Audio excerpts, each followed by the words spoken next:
everything's in the heat of the moment, I'm thinking about what I need to do in my car and what we need to do to be successful. There's two things that I'm very passionate about. That's my family and my race car. If you mess with either one of them, I'm subject to do something about it. You keep my daddy out of this loud man. Your dad? Why the hell did you do that, Plan? Hey, everybody. Welcome back to the Orange Bumper Podcast. Well, here we are again. Took a little break in the action. Yeah. You've been busy. I've been busy. But back in the studio, thanks to Citrusafe for having us again. Lots been going on since we talked last. We've got a great guest in here today that we've been working on for over a year probably, but he's so famous and in such high demand that the scheduling just didn't work out. Yeah. But I will get to introducing him in just a second. Before we get to him and he can chime in about the last couple of weeks at the stadium, you've had the Myers family's had a good little run at the stadium. Yeah, it's not been bad. Once Slate got his first win, I think he had another win, 2 seconds and a third. So Slate's been doing really good. I had another win. Me and Slate both won on the Twin 50 night. Y'all like those Myers nights? Yeah, when Slate's first one was with Jason, and then his second one was with me. So that was pretty cool for us to both win in the same night. I think they said Robert and Lee did it the last time years ago. So, yeah, it was pretty good, man. I mean, you know how Bowman Gray is. I don't know that there's ever a night that you feel like was perfect because of the draws and the inverts and everything that goes on over there. Right. But that night was pretty cool for us to both win in the same night, especially Twin 50s. Those are my favorites. My first 2 wins of my career were Twin 50s. Oh, really? Okay. Yeah. So I got my first win on a Twin 50 night, and my dad finished second to me. Okay. And then on the second Twin 50 that year, it was in 98, I won, and he finished second to me again. Okay. So, but Slade had said, I got a 25 now, I want a 50. I remember him saying 100. that. Yeah, so I remember him saying that. We got 100 coming up. Right. Is that double points? Yeah, every time. It used to be the Bud 100. Yeah. Growing up. It was the Bud 100 was when you come back from the 4th of July break, there was a Bud 100, double points, 100 lap night. So $6,000 on the line because nobody won the money last time. So you have a decision to make about do you take the challenge or not, because $6,000 pays almost what the championship pays. Yeah. So it's just a gut decision for me.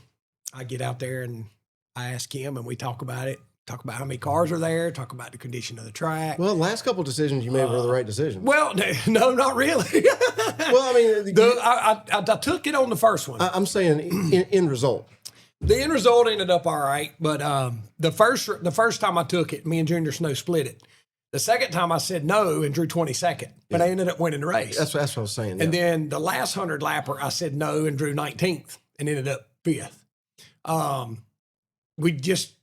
I just couldn't catch a break on the cautions, and I think we had a 30-lap green flag run in the last 50 laps, and which was very uncommon for Bowman Gray. Well, and I'm going to address that, but I want to bring our guest. I want to bring our guest in first because I'm excited to hear what he has to say about that. Yeah. Let me hit the pause button. Yeah, do it. Go ahead. I was afraid I was going to do this if I waited too long to bring him in because I know where you're going.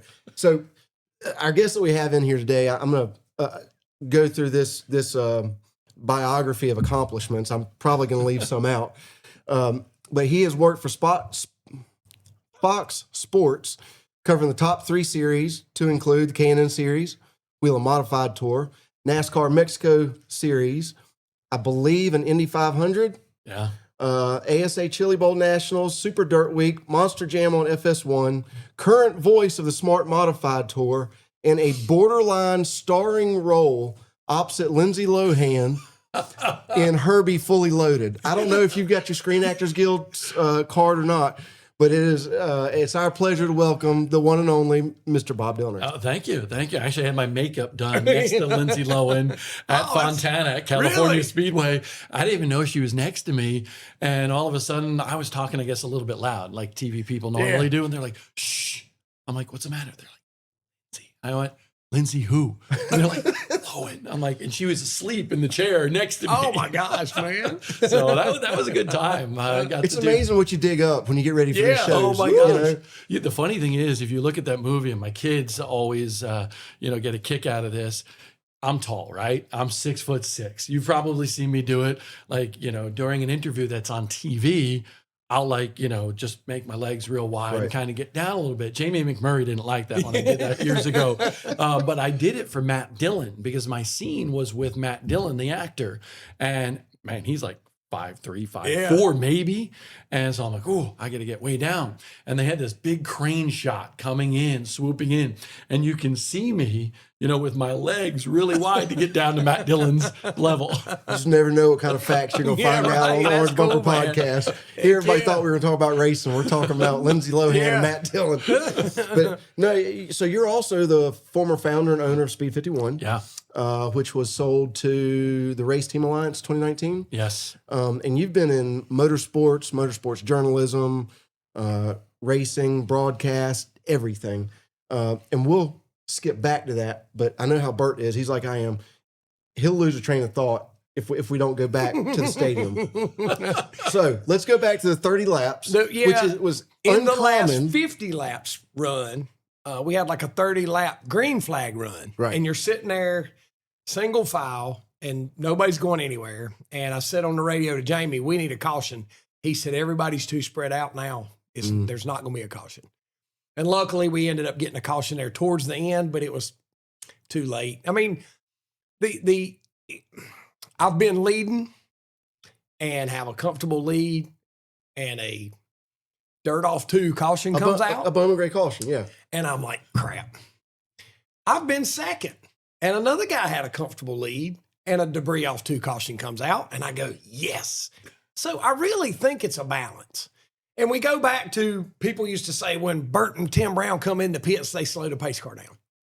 They might.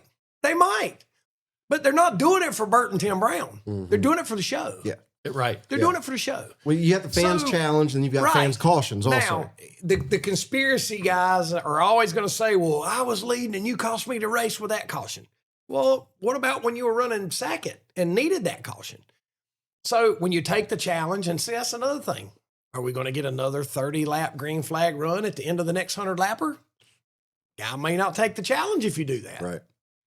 So we can't. The last one, I was 19th and come to 5th, which was not terrible. But I think with a couple more cautions, I'm battling for the win there. But you know what everybody says there? Like I even said it because I was up in the booth that night that you drew 19th. I'm like, see, he didn't take the dang challenge. Yeah. He should have, I mean, because you're starting in the back anyway. Yeah. So it's really interesting to hear what you say in terms of like, I don't know if I'm going to take it on a weekly basis. It literally is a last minute decision. And Gray used to get mad because Gray comes by.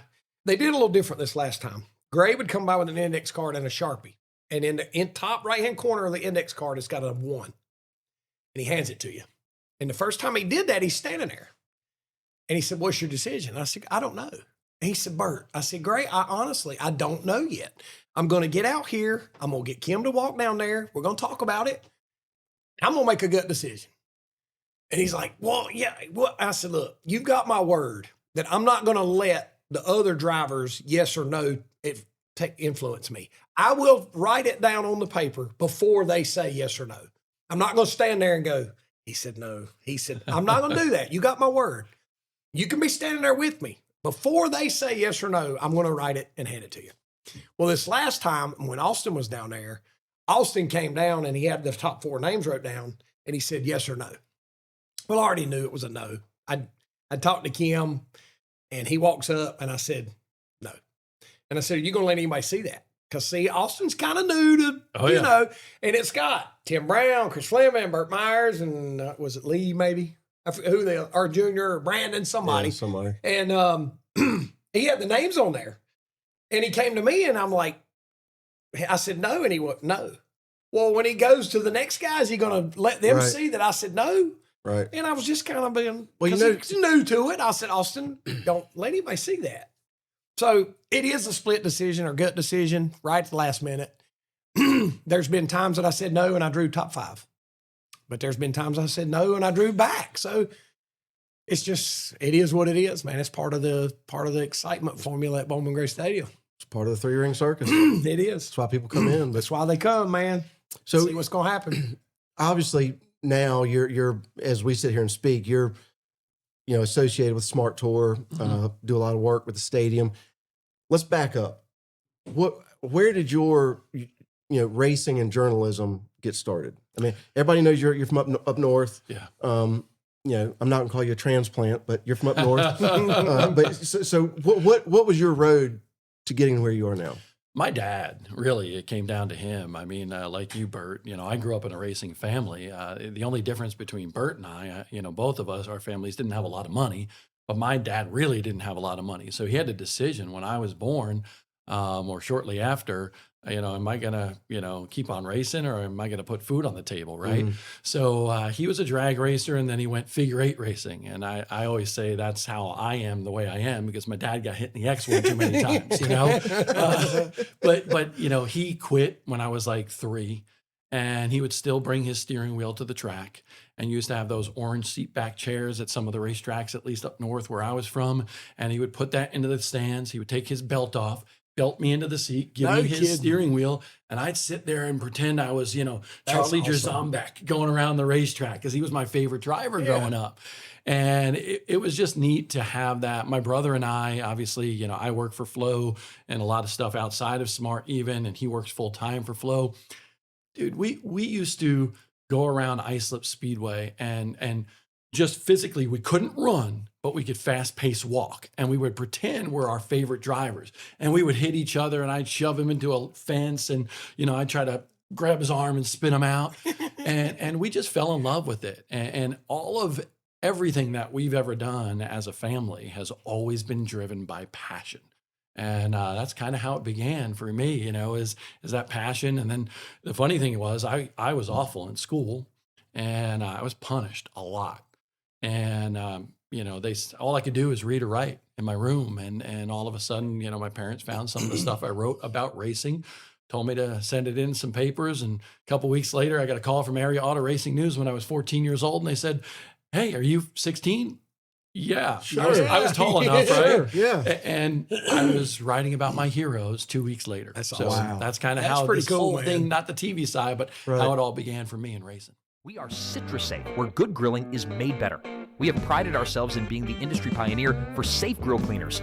Our citrus-powered grill cleaner spray, nylon bristle brushes, and pads is all you need when it comes time to safely clean your grill. We strive to not only save you fuel, but also avoid the dangers associated with ingesting metal wire grill brushes. Citrusafe is available at all major retailers nationwide and online on Amazon.com. Citrusafe, the proud sponsor of the Orange Bumper Podcast. So what was your first big break to get into like the TV broadcast part of it? Because I can remember, and this is going to age you a little bit, but like the two voices I remember were Jack Root and Bob Dillner. Like those voices just always. That's pretty good company right there. I'm happy absolutely. with that. But what was your first big break that kind of catapulted you? I left racing for about a year and a half. My dad always said, he was a roofer. He said, "You got to go to college. Got to go to college, Bobby." And I'm not a big college guy. I think you're better off going to a trade school these days, and I teach up at App State. But at the same time, I left, and then I got the bug for it again. I had a full-time job in the TV news business in New York, and I kept on, pressuring them, to the news director. "Come on, let's do some racing. Let's do some racing. Let's cover it. We have Riverhead Raceway at the end of the island. It packed the place every week." No. They got so sick and tired of me asking. They said, "Bob, you go out there, you raise the money, start your own company, and once you do that, you come back and we'll put the show on the air. You want to do a show." 2 weeks later, I came back and I said, "Hey, I raised $50,000. I can put the show on the air. You told me, you promised me." They're like, "Whoa." And that show became pretty stout. Dang right. Pretty stout. It became the top rated weekend program on that network. Wow. So it was pretty cool. And it was very highly followed. And that just kind of helped me get more into the NASCAR Real and Modified Tour. NASCAR hired me for some stuff. I started supplying video to RPM Tonight with ESPN and TNN's Race Day. Yeah. And all of a sudden, in '97, I think it was, I stopped. I was burnt out. I was, I worked 52 straight hours before my first wedding. Okay. God. And I got sick on my honeymoon. it's a drain. You know how it is working on a race car, right? It's the same thing in TV. And I quit, and I got a call from Matt Yoakum, and Matt said, "Hey, we need the highlights to the Mod Tour race." And I said, "Matt, I didn't go." He goes, "Why didn't you? What do you mean?" And I said, I'm done. I got to concentrate. I got a kid now. I got to figure out what I'm doing. And I was, at a tough place right then and then, because I was worn out mentally and physically. And he goes, "Well, I think we got a spot, new reporter spot down here, at TNN." And I said, "Okay." He goes, "You want to talk to somebody about it?" And I'm like, "Me?" And I'm just this guy from the Northeast that talks about racing, right? So he said, "Yeah, I'll have somebody call you." They called me that day. They said, "We'll bring you down in 2 weeks." And then all of a sudden I got a call from Patty Wheeler, and Patty said, "Hey, can you come down tomorrow?" And I'm like, "Tomorrow?" She goes, "Yeah, I'm going on vacation. I need you to come down tomorrow." And I'm like, "I got to call out sick." And she's like, "You got to do what you got to do, but I'm offering you to come down here tomorrow to talk." So I went down. My wife was 6 months pregnant with our second child. No cell phones, remember, at that time, unless it was the big box phone. Right. And I went down. They offered me the job. I said, "Can I think about it?" They said, "I can have until tomorrow morning." So I flew back. They flew me down, flew back from Charlotte to New York. And I, my dad picked me up at the airport. I drove all the way back to my apartment. And I said to my wife, I said, "They offered me the job." She goes, "What are you going to do?" And I said, "If I turn down this job, I'll regret it for the rest of my life. I don't know if I can cut it. Don't know if I can do it. But you'll always wonder." Yep. And I got to try. And literally 3 weeks later, we were moving down to North Carolina. At that time, almost 7 months pregnant. And a week later, they sent me to Michigan. And she said, "You're leaving me now?" and that's kind of what started the TV side. But and that's a perfect example, and it's true in not just career, but business, everything. Success doesn't come without risk, without rolling the dice. And with something like that, I mean, you're talking about uprooting your family. You're talking about a whole new everything. And on top of that, a small child and pregnant with another one. But I've always said, if you don't risk it. Well, what comes to my mind hearing this whole story is the American dream. Yeah. Whenever you see these reels and you see these people dogging America, "I hate America," stomping on the flag. What other country can you do what he just did? If you put your mind to it, you can do anything you want. Yep. Absolutely. Anything you want. Yep. In this country. Land of opportunity. Yeah. On our 250th anniversary of America coming up this weekend. You can do anything you want if you put your mind to it. And there is no holdbacks if you put your mind to it. 100%. And I'm like, look, if typical Americans are lazy, I'm guilty of it. And Ben Gable has preached to me my whole life. You don't use your platform enough. You could have this and you could have that and you could have that. And I'm like, yeah, maybe. He's not wrong. Sometimes I do and sometimes I don't. And it's just human nature. But at the end of the day, if you put your mind to it, you can do about anything you want to do. You're not going to find success. Success is not going to find you. So you have to chase it. I'm going to give you another Ben Gable. I'm going to give you an analogy. You're going to love this, right? He was talking to Slate, kind of like trying to mentor Slate. It's been a couple years ago. And he said, "Slate, do you believe that God feeds the birds?" "Yeah, God feeds the birds." He said, "Do worms fall out of the sky and land in their nest?" Is that Ben or not? Oh, yeah. But oh, yeah. Is that the truth? Yeah. He said, "No. God puts worms on this earth for the birds to go find them, and then they feed their family." He said, "That's life. They don't fall out of the sky. You got to go find them." But here's the thing, and I love that you said that, because a lot of people, bottom line, they think you're cocky, right? They think you're this, egotistical driver that's won a lot of races. I've been on TV. I carry myself unlike my brother. He's the jolly brother, right? I'm more serious. I'm a little bit more businesslike, and that has a certain perception, right? So, for me, I'm cocky to a lot of people. And I don't mean that in a bad way. No, I know. But I think what you say with what Ben's telling you is what my brother has told me so many times. You got to get out there. You got to promote yourself more. I'm just not that way. I told one of my new employees, Will Battershaw, on the way up here, "Hey, listen, I'm excited about this podcast, right? But we're gonna wait and do some things and not be the person that promotes themselves, right? And that's the same thing for you. You know, you want to let your relate to that. actions and your passion, speak for itself. Right. And it's interesting. I think Ben's a smart person. Yeah, Ben is very smart, believe it or not. Well, from the outside looking in, and I've always said on this show, I have a unique perspective because, Bert's success is our success, but I'm also a fan. So there's a lot of times I'll tell Bert, I'll say, man, like, whether you realize it or not, I know he does, but like you're Bert Myers and people recognize that name. You need to be doing this, this, and this, kind of what Ben was saying. And it's not that Bert or you fail to do it. It's that you're 100% performance driven. Right. And it is much more gratifying to chase and work and hustle and then find success versus the people that will never chase and hustle and all they do is sit there and point fingers and be keyboard warriors. The success that you find speaks volumes for yourself. And I've always respected that. I know that so TNN, does that then go, was it TNN or TNT? TNN. So then when does Fox come in?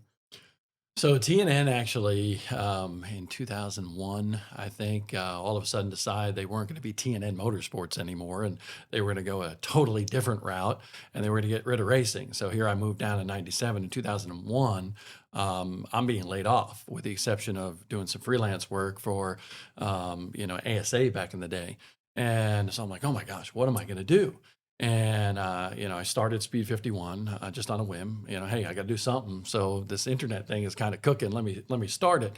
But all of a sudden, Speed Channel, which was owned by Fox, came calling, and it came with an opportunity based off of somebody else. It's kind of like the Wally Pipp situation. Somebody else didn't show up for a job.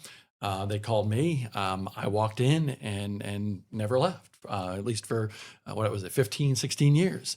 And I didn't realize you were there that long. Yeah. Wow. I covered the Cup Series for from 2000. Well, I covered it for TNN as well, but for Fox, I covered it from 2001 through 2015. Okay. So, almost 15 years for them, and then add on another 4 or 5, for TNN. And that's pretty awesome. I mean, think about it. We all, you got to run a cup race, right? Yeah. That's pretty damn cool. And my dad reminded me early on in my career, because I was always taught the most important thing is the next thing. Mm-hmm. And I never stopped to smell the roses. And that's a major mistake. Yeah. So now I tell my kids and I tell my students, listen, understand where you're at. Take pictures, celebrate the moment. Yes. Mhm. I never did, Yeah. ever.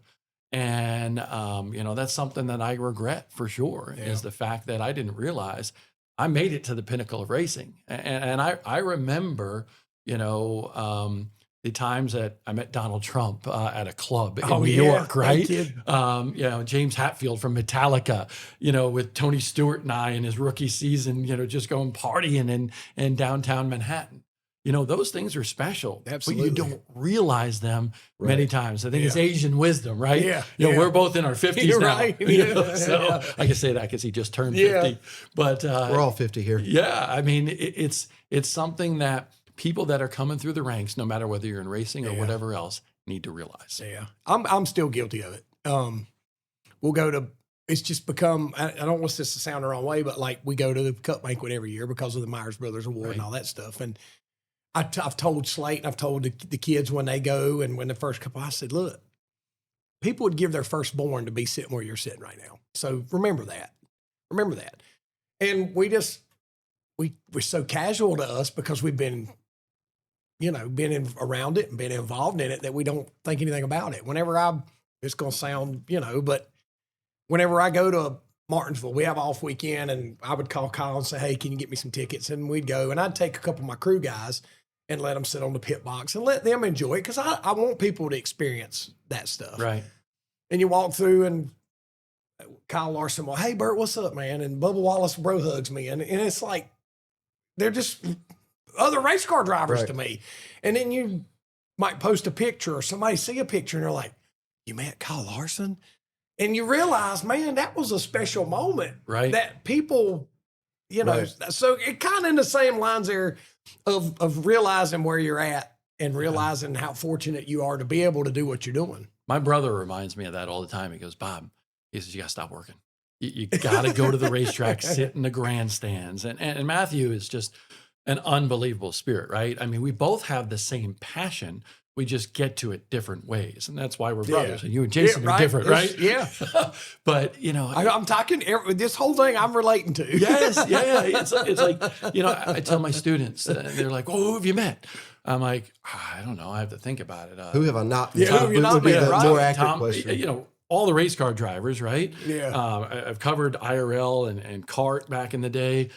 Tom Cruise, you know, Sheryl Crow. I remember when I met Sheryl Crow, you know, I got introduced and NASCAR introduced me as Bob Dillner and she said, Bob Dylan? And I said, no, but I think I speak a little bit better than Bob Dylan, okay? But the funny thing is, the next year she came to another NASCAR race and I said, hey, Cheryl, I'm Bob. She goes, Dillner. You know, like, dang, you know. Remember That's me? all right. I know. Right That's there. cool, pretty man. cool. I'm like, Yeah. I made it. Yeah.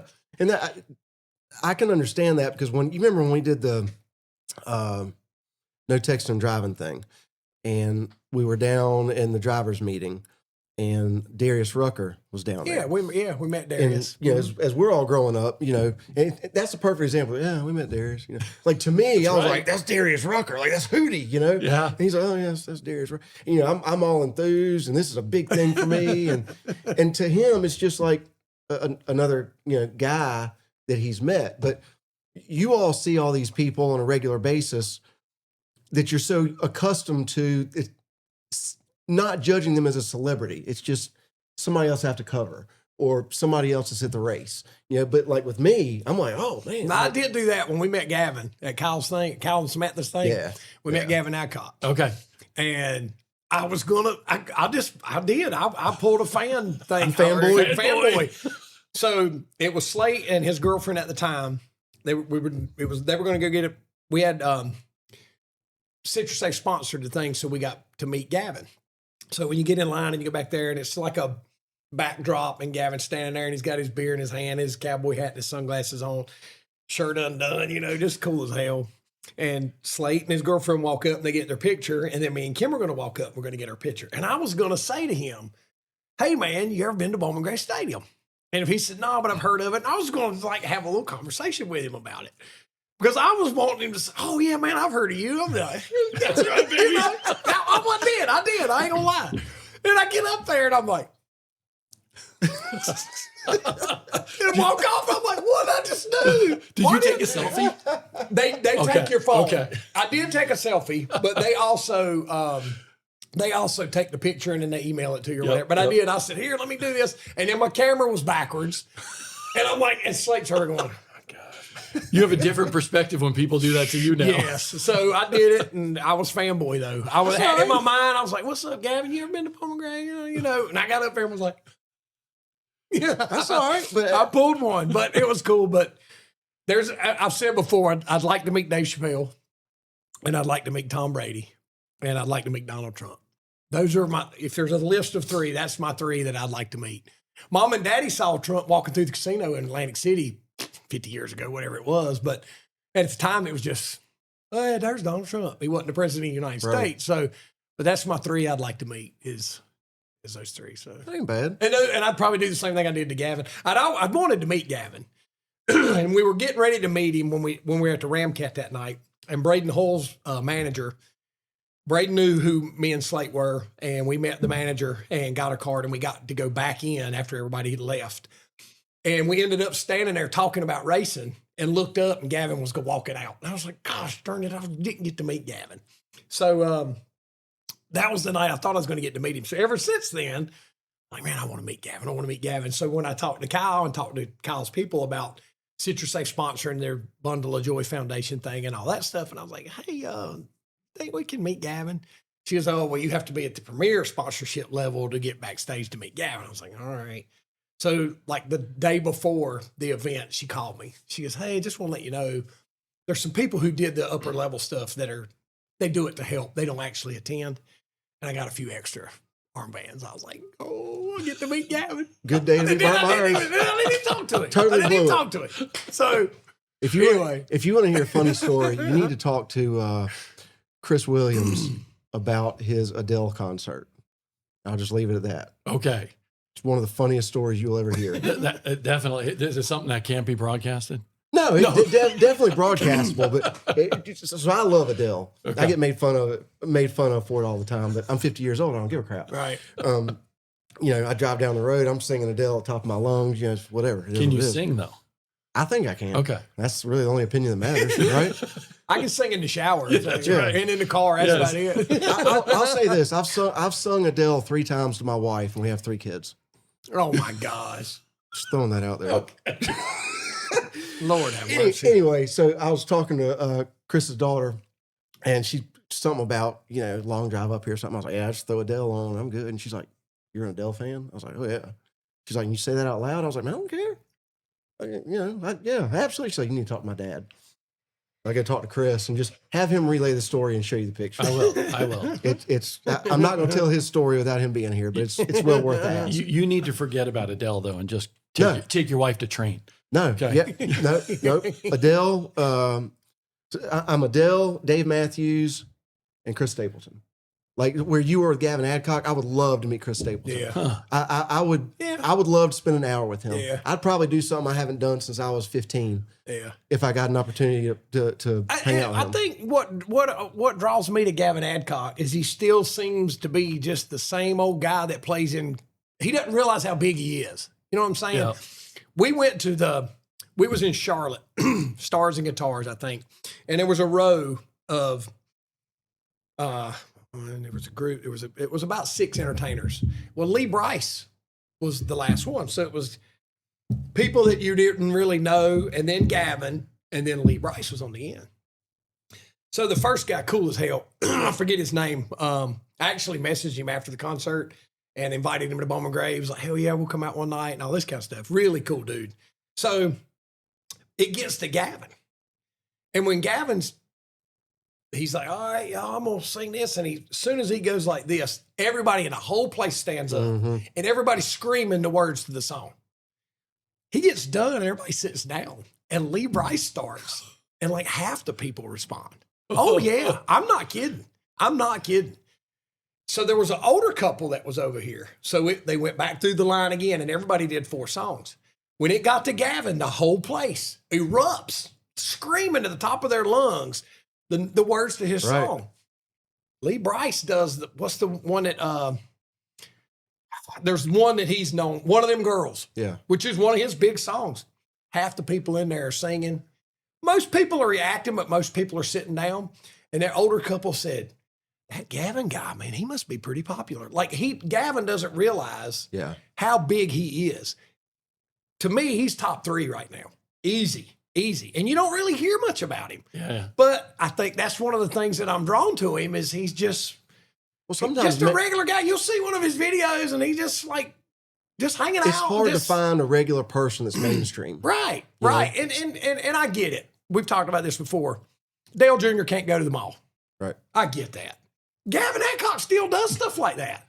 And people come up and he's like, hell yeah, what's up? And fist bumps you and just, I mean, but that's to me just a regular guy that is embracing where he's at. Yeah. And I don't know, man. I love Gavin Adcock though, man. So you're Gavin. He's Adele. Not sure about that one. All day long. Look, if I was a race car driver, I would give free sponsor. I would have her face, even on her biggest day, before she lost 700 pounds, whatever it was. Her biggest day, I'd have her face right there on the hood. Oh my gosh. See, I'm a Hardy guy. Okay. I'm a I like big Hardy. Hardy guy because he's another one that just started out from absolutely Yeah. nothing and still Yeah. is a regular dude. And he sings some good stuff. Yeah. If you listen to his lyrics, Mhm. I mean, the song Screen, I'm going to challenge you. When I see you, you Okay. know, Saturday, go listen to the song Screen by Screen. Hardy. Okay. And it talks about how these days Yeah. we have problems with screens. And he does it in such an Oh, eloquent yeah. way. Yeah. It's I know a few pretty of his cool. songs. Yeah. Yeah, I like him. Have you ever had a fanboy moment? You know, I I don't necessarily mean like You know, my fanboy probably, because like you said earlier, when I meet all these people, whether it's race car drivers or whatever, it's because I'm there to do a job, right? Yeah. I think my fanboy moment was, and I have pictures of myself and my dad, I got an Earnhardt 3 hat on, right? I got to interview Earnhardt, when he won the Daytona 500. And I remember calling my dad, who has since passed, and leaving a voicemail for him saying, in Victory Lane at the Daytona 500, saying, thank you so much for all you did for me. Because he drove me to every racetrack when I couldn't drive. He put our golf cart in the back so I can drive around and get interviews with drivers, with our TV crew. My dad poured more into me than, every person says this, but than any other dad, I think, in racing, right? Yeah. He was the reason why myself and my brother are where we are at. So, when he passed, we found that message machine and his voicemail was still on it. My voicemail was still on it when I was thanking him. It made me cry, almost makes me tear up now. Yeah. But my thing was with Dale Earnhardt. And we were pulling out of Charlotte one time, and I had a 65 Chevy C10 pickup truck with a 368 out of a Corvette in it, right? And it was primered at the time. And we're in a little bit of traffic exiting Charlotte. And all of a sudden, this guy is on my back bumper. And I'm like, this guy's a jerk, right? And so I give him a little brake check, a lot of racing back people. Off, back off. And all of a sudden I see this truck just pull alongside and gets next to me. And I look over and it's him. It's Earnhardt. And all he does was smile. And then we just break free from traffic and he lights it up and just goes. And I'm like, all right, let's go. Right? Yeah. So you got to seize that moment. I got big ponies. So we are heading up 29. We take a left on Concord Farms Road. And if you've ever been on Concord Farms Road, it's got a big S curve to it. Well, he's got a brand new Chevy pickup truck. I got an old Chevy pickup truck. I haven't replaced the suspension on it yet. And I get to that first turn and I'm like, and it's pushing like a dump truck. And I try to whip it around and I didn't realize, because I'm racing Dale Earnhardt down a country road of North Carolina. My daughter, who doesn't have seatbelts in this truck, okay, because you didn't have to have them at that time. She clunks her head on the window in the passenger seat. She's fine. And I'm like, oh my gosh. So I backed it down and got the worried dad at that point. I'm like, oh my gosh, Megan, are you okay? And she's like, oh, I'm all right, Dad. I'm like, I felt bad, but there I was. That was my fan moment, but racing Dale Earnhardt. You have to seize that moment. You can't not drag racing. But I lost to Dale Earnhardt. Yeah, but that's not a bad thing. That's right. I would say more people have lost than have beat him. At least he didn't rub me. That's right. Yeah, right. That's right.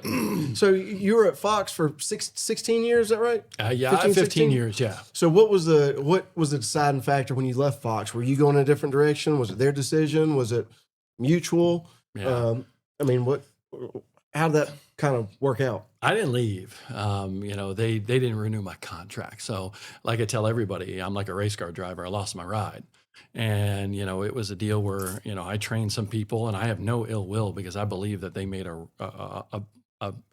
good financial business decision because I was making some coin at that time, and they hired 3 people basically and paid them less than I was making at the time. And I trained one of them who is still a friend to this day of mine. But, I literally, in the one week, I was like, they're like, hey, come in the office next week. All right, are we still good? Yep, you're our guy. You and this other person, you're our team, right? So I walk into the office literally an hour and a half before our Race Hub show that next Tuesday. And I walk into the guy's office and he says, hey, Bob, close the door. And I'm like, oh, man. That's never good. This is not good. I'm like, just lay it on the line to me. And they're like, hey, we're not going to renew your contract. I said, you lied to me. And they said, well, we understand what you're saying. And the guy said, listen, this is tough. You've been with us for so long and have done so much for us, but we got to make this decision.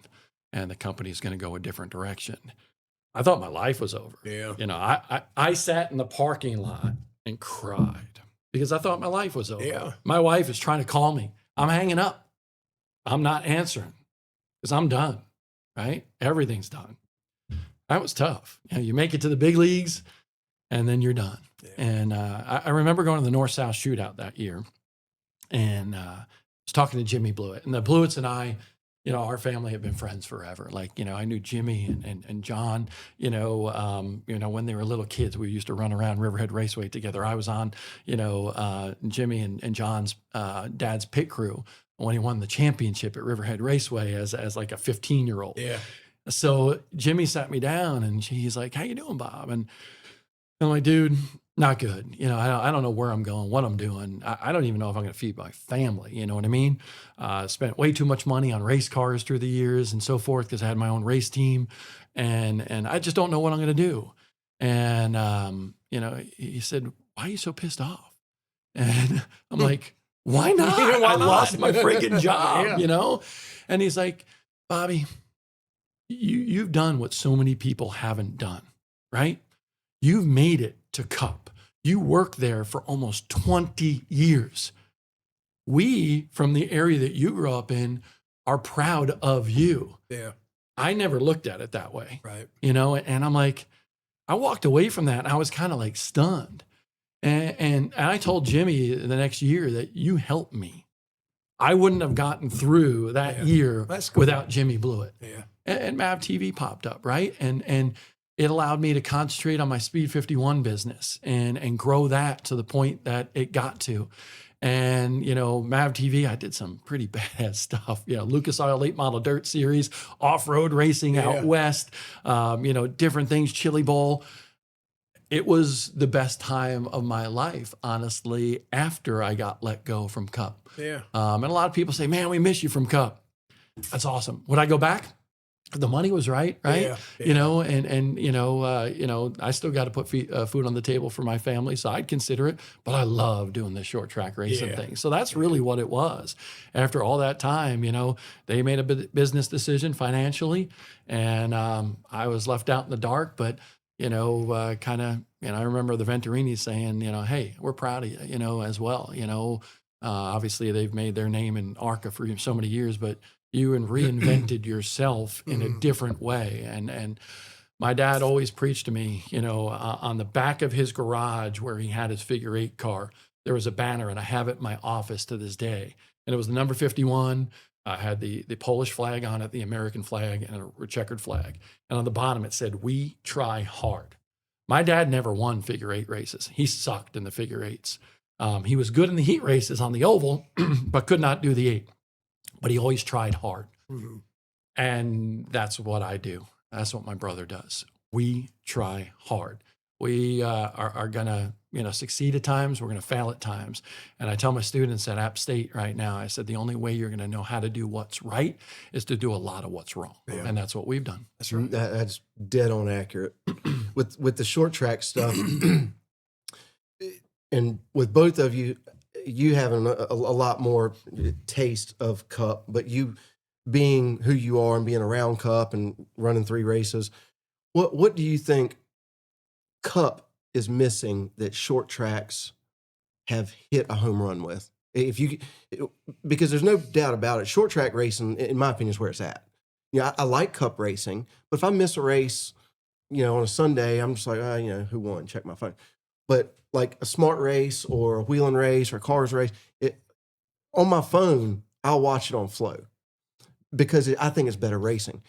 What do you think NASCAR is missing that the short tracks are hitting a home run on? It's not their fault to start with, but it's hard for Joe Q public, blue collar race fan to relate to those guys on Sunday. When you watch a short track race and you see the guy get out and he's sweating and his hands are dirty and his wife and his family's there and his pit crew guys are all patting him on the back. And at some point in your life, if you're a blue collar race fan, whether it's a race, a baseball game, it's golf, whatever it might be, you can put yourself in that spot. You can say, "Man, I remember when that happened to." It's hard to see a Cup guy get out and he's interviewed and you hear professional NASCAR Cup driver being interviewed. It's a cookie I cutter. don't say, if you're an average race fan, I don't say, "Man, that's awesome. I remember when he blah, blah, blah." And I'll say this, and I won't say names because I don't want to make anybody feel bad, but there was a particular driver that won his first race, cup race this year. And I was thinking to myself, in that situation, man, I know how he's got to feel. And he didn't feel it. He acted like I knew it was coming. And man, this is awesome. And I'm happy. And he was happy. He was genuinely happy. But like, he just didn't. See, to me, Carson Hocevar, when he won his first race, that was exactly what. And that's why people I don't care love what him. you say. I don't care what you do. I'm going to hang out the window where you can find me. You can suspend me. You can do whatever you want. I just won my first cup race. Yeah. That right there is what people can relate to. Yeah. We need more Carson Hocevars. Yes. Another kid that, even though he's a kid that does come from some money, okay, we're going to need a Max Reeves who just speaks what's on his mind, right? And I think that one of the biggest things in NASCAR, it's not the drivers per se, it's the relatability. Mm-hmm. Years ago, when we grew up, right, we loved, Bobby Allison, Darrell Waltrip, Dale Earnhardt, and the list goes on because they got, dirt underneath their nails. Mm-hmm. Sometimes they had grease on their face. They were sweating, right? All the guys these days, and it's not their fault, it's like you said. Right. They're pristine. Their driver suit is pristine. Perfect example. I've got a Sparco deal. I got uniforms, the gloves, the shoes, the whole 9 yards. And my Sparco shoes are the little leathery material with the flap. I wear them 3 races, and the Velcro gets loose. And I have to mess with it. And I get out of the car, and I mess with it. And I get out of the car, and somebody says, man, what? I said, because these are the nicest ones. And this is what I'm part of my deal. This is what I get. Well, they don't do very good. I said, wait. To a guy that climbs out of the car and climbs into his motorhome in the air condition, they'll last all season. That's right. But for me, when I get out on one knee, climb under the car, take a shock off, no, they're not going to last. They're not. So to that example it's hard to relate to that guy that doesn't get in there and do it. And that's the reason I think that Madhouse was so successful, the series. There's thousands of people, drivers, teams, whatever, across the country that say, hell yeah, you remember when we did that night? Remember whenever the motor blew and we had to go and work all night, didn't get no sleep? Man, you remember that, Johnny? People can relate to that. And that's why it was so successful. But when you see MTV Cribs, no offense, when you see the MTV Cribs that Dale Jr. did, and he's got 4-wheelers and boats and muscle cars and a mansion, and then I'm just using an example, but it's hard for a regular guy to relate to that. And I think but like I said, it's not their fault because it's turned into a gigantic business. Because let's be honest, that's exactly what it is as a business. And I want to say that Ben Kennedy is doing a good job, okay? Because he's trying to figure it out. Let me say this as my disclaimer. Dale Jr. is too. Yes. So when I threw Dale Jr., I wasn't trying to throw him under the bus because Dale Jr. is one of the few who is a great advocate right now for short track racing. So I want to say that before Junior gets pissed off at me. but here's the problem. I believe, and the teams aren't going to want to hear this, is that for too long, NASCAR paid attention to the wrong thing. Mm-hmm. First, they paid attention and they told us at Fox, hey, we're looking at the 18 to 29 demographic. Bob, you need to talk to the 18 to 29 demographic. And I always said, well, what about the 40s and what about the 50s and 60s and so forth? They're like, they'll always be there. But guess what? They're not right now, okay? So that is a struggle right now. So it's not just about one thing. It's not just about, the drivers. It's not just about the fans, but the fans are important. And I believe that everybody in racing needs to pay more attention to the fans these days. I went to Bristol this year. And when I pulled up to Bristol on a Sunday morning and I saw, that hill that they had all those campers and turns outside of turns 1 and 2. When I traveled the Cup Circuit, I was fortunate and blessed. I had a motorhome. We'd go in the driver owner lot. Dale Earnhardt Jr. would be picking on me because I have to, empty my own crapper, right? But that hill, which was packed with motorhomes and campers and tents, not a single person was on it at the Bristol Motor Speedway at Thunder Valley. What the heck? Yeah.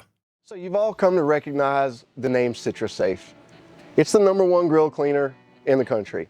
Well, you ought not be surprised that we've come out with the Swiss Army knife of commercial degreasers and cleaners. Beside me, you'll see Citrusafe Pro.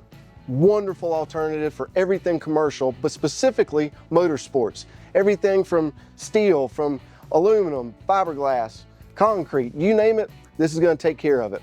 So once you're done at the track, or even if you're getting ready to go to the track, Citrusafe Pro is going to be the absolute go-to Swiss Army knife cleaner and degreaser.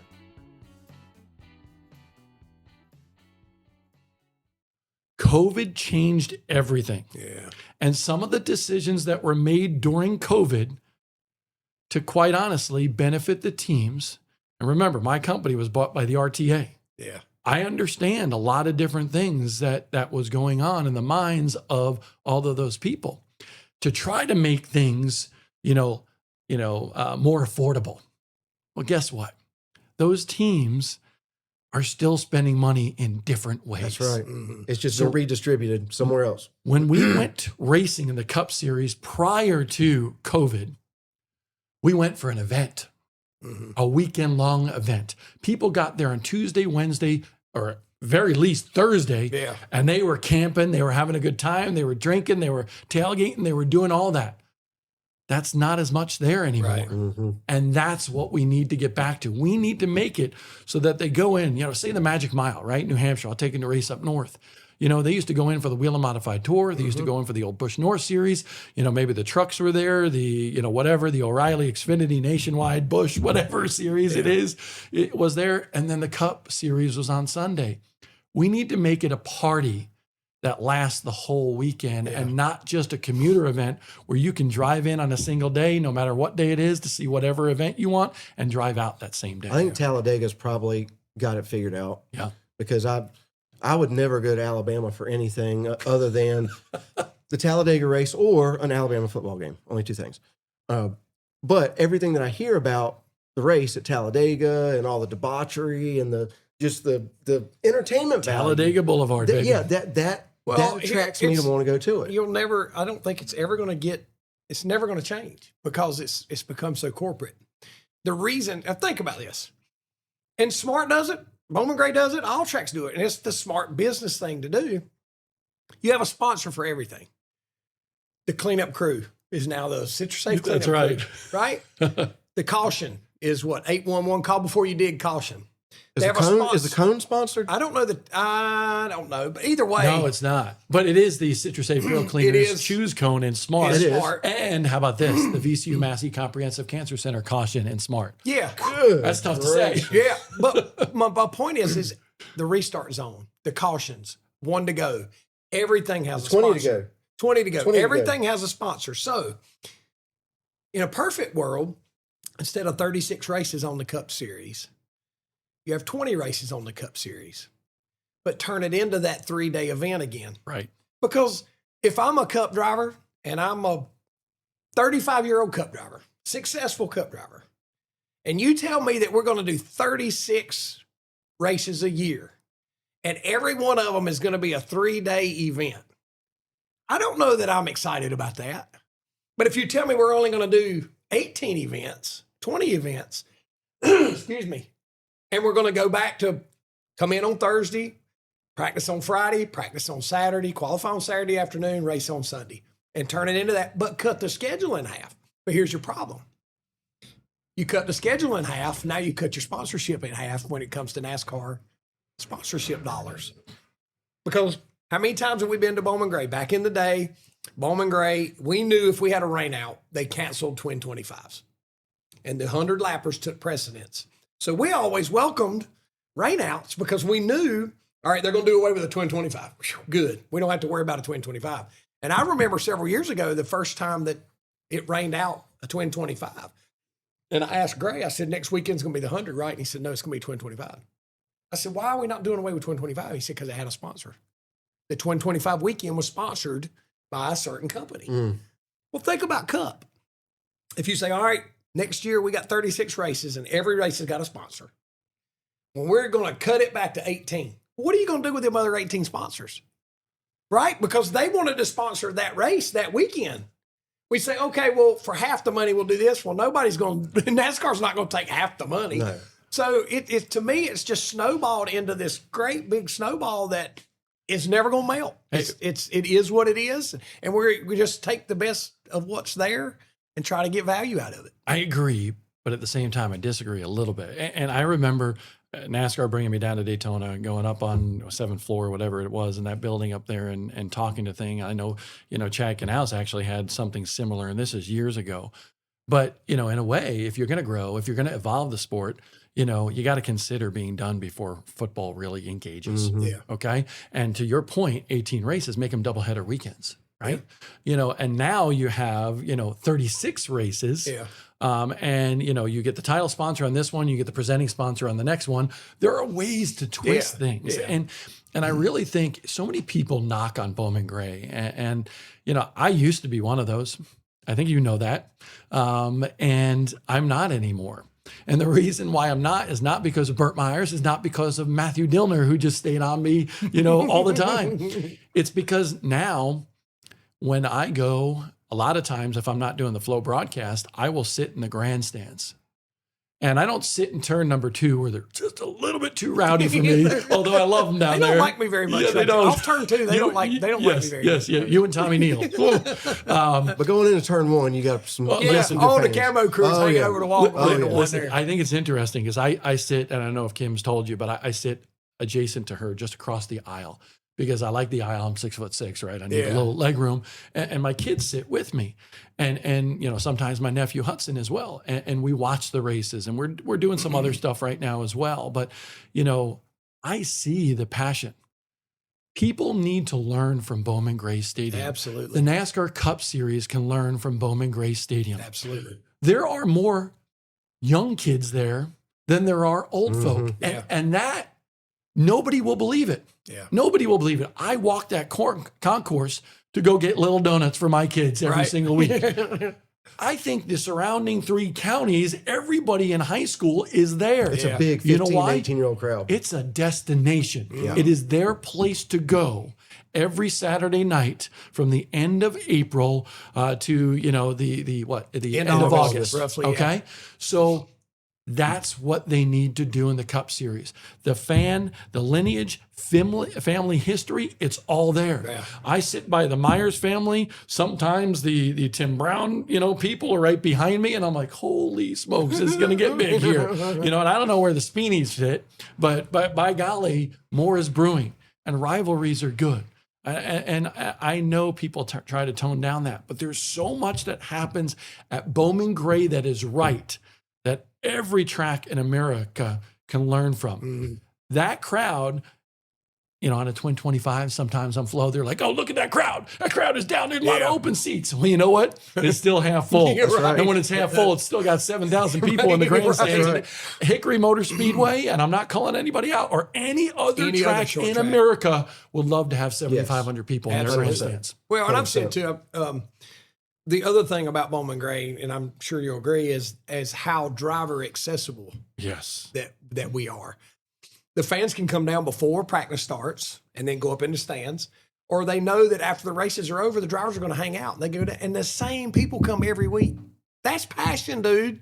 When the same fans come down and see you every single week, hang around to the very last race, and come down and see you every single week. And I've said this, and Cup is doing better. I noticed when we did the preview before the Clash, when we went to North Wilkesboro, the Cars Tour and Smart had and because it's cool to see, we go to Smart Racing, we'll see it Saturday at Caraway, I'm sure. You'll see some people come by with some Interstate Battery 18 cars with Bobby Labonte's name on the roof, and they'll go over to Bobby and have him sign it. You'll have Ryan Newman stuff, and they'll bring that stuff. So whenever you can make drivers accessible, because for years, the only way you saw a Kyle Busch or a Kyle Larson or a Chase Elliott was riding away on a golf cart with their sunglasses on and their hat pulled down, sitting like this, right? Yep. If you make those drivers be more accessible to where fans can meet them and touch them and talk to them and say, hey, man, I remember, I was at such and such when you won that race at such and such, and let them feel more connected. That's one of the special things about Bowman Gray is they feel connected. Well, and I've heard Kevin Hughes say this, and this will never happen because, like I said, Dale Jr. can't go to the mall. But Kevin Hughes talked about his back when he was growing up at the local short track he was at, and he went in the hardware store or the grocery store, and he saw his favorite driver in there in the hardware store. And he's thinking to himself, man, that's my guy I pull for. And he was in there buying stuff in the hardware store. Well, you'll catch me in my work clothes anywhere around town buying up stuff and stuff like that. Well, you're never going to find that with a Cup driver. I get that. But there has to be ways to make them more accessible. And like I said, they are doing better. The preview, you could come in and you could meet these guys, and they don't seem to hate it as bad as not they anymore. portray. Yes. You know what I mean? They used to act like you'd see them driving away and they don't even want to look up. They don't want to wave. But then when you put them in that situation, they're like, hey, man, yeah, how's it going? Yeah, good to see. So I don't think they hate it as bad as they make out. One of the things that a lot of people didn't get a chance to see, and I wish they would have, after he ran Martinsville and, finished 4 laps down, 8, whatever it was. I was throwing you a bone. Don't think Slate didn't. Don't lose your train of thought, but I got to say this. Slate's driving that limited late model this weekend. Well, he called Renee at Bell, and he got the scoop for his helmet, and Boo Boo's putting the blower in there. I said, Slate, it's going to be 180 degrees. You got a 99-lap race, and late model, there's no air. You saw that at Ace that night. Yeah. He said, all right, I'm going to get it. And I said, yeah, it's like Martinsville. He said, oh, yeah, I saw you when you got out at Martinsville. I said, man, I ran 500 laps at Martinsville in a Cup car, man. It was hot. He said, 480 or something like that. You're a smart mouth, So I said, matter of fact, I think I was 8 laps down. Just for the record, I was 8 laps down. 4, 8, whatever. Anyway, go ahead with your story. I was like, you little punk. Kids. So after the race, and I was the golf cart guy. And I went and got the golf cart, and I was waiting outside of turn 4 for him to get done. And he was doing whatever he was doing, kind of relishing the moment, had a lot of people to talk to and people, whatever. Well, there were probably 40 to 50 Burt Myers fans waiting from that turn where you come out with the golf cart to the RV lot. And I'm sitting there waiting for him, and other drivers are coming out on their golf carts, and there's, guys with whatever shirts on. And, to your point, the drivers would just, they'd wave. They weren't ugly, but they'd wave and they'd go on about their business, right? He stayed and signed every single autograph until every single fan that stayed and waited got what they wanted. Pictures. Now, keep in mind, he was borderline, he won't say it, but he was borderline he was dehydrated. I mean, physically, he was done. He was done. That cool shirt didn't quit working at lap 50. No. There was no cool in that shirt from what you look like. You hear them now. Yeah. They actually have a tool now to purge that system, because they say that, all right, for 50 laps, that thing was pumping cool water. Well, then it quit. And so I was like, hey, it was bad. So now if you hear them talk about on Sunday, when a guy's shirt quits working, they'll hand a driver a tool that will purge that system. Because if that water stays in there circulating, but it's not cooled, it's boiling. It's going to be hot, yeah. Well, I didn't know that. I didn't know. I'd borrowed Kyle's cool shirt. Kyle let me borrow, and it was a little tight to start with. And that thing, I couldn't get it off quick enough. We got up there in the lounge. I said, Kim, help me. She said, you all right? And I said, not till I get this shirt off. And I went like this, and she just started. But anyway, go ahead. He stayed and signed every single autograph, every picture. I remember there was a mom and daughter, and she wasn't, she was just completely caught in the moment. And I'm sure she was a Bowman Gray fan, that she was seeing Burt right there, and that we had something in the cart. I don't know if it was a koozie. We had some Citrusafe stuff in the back. I don't know if it was product or we had some kind of swag or something. And it was the last people and then he can get on and get this cool suit off. Didn't get in a rush, nothing. Reached back, grabbed it, autographed it, talked to her, brought her over, took his time, And then when they were happy and they were walking off, he was like, all right, let's go. I say all that to say this. That's taking that Bowman Gray mentality, and that's where NASCAR needs to grow. Now, 50 fans is a lot different than if Carson Hocevar's out there and there's 5,000. Well, and two, that was once a year for me. Those guys do it 36 weekends. Yeah. So I get that too. Yeah, but I just... But what was cool for me is, you talk about passion, that a majority of those fans that he's talking about probably wouldn't have went to that race if I hadn't have been running. And I came and ran dang near dead last. and they stayed the whole race and still stayed till after the race. Yeah. For me, right? Because that's passion.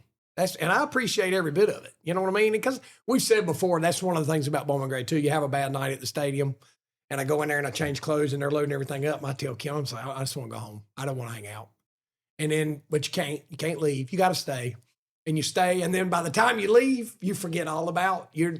Hey, yeah, what's up? You forget all of that bad stuff that happened. So that's the magic of Bowman Gray, man. You know, to further elaborate on this, I mean, if you look at what SRX did with that local hot shot that was in every race, right? That was cool. Honestly, what, Sadler Stanley Racing is doing with the All-Star car and the Smart Modified Tour this year, it's good because they're bringing in that somebody locally cares about, right? Yeah. Okay. So I really think, whether it's you, I mean, back in the day, Jack Hewitt, right? Could you imagine Mike Eddy in a cup car, or Richie Evans in a cup car? There are so many Ted Christopher, right? Yeah. If you got a realistic shot, there are so many drivers. You brought maybe a couple hundred people in that day.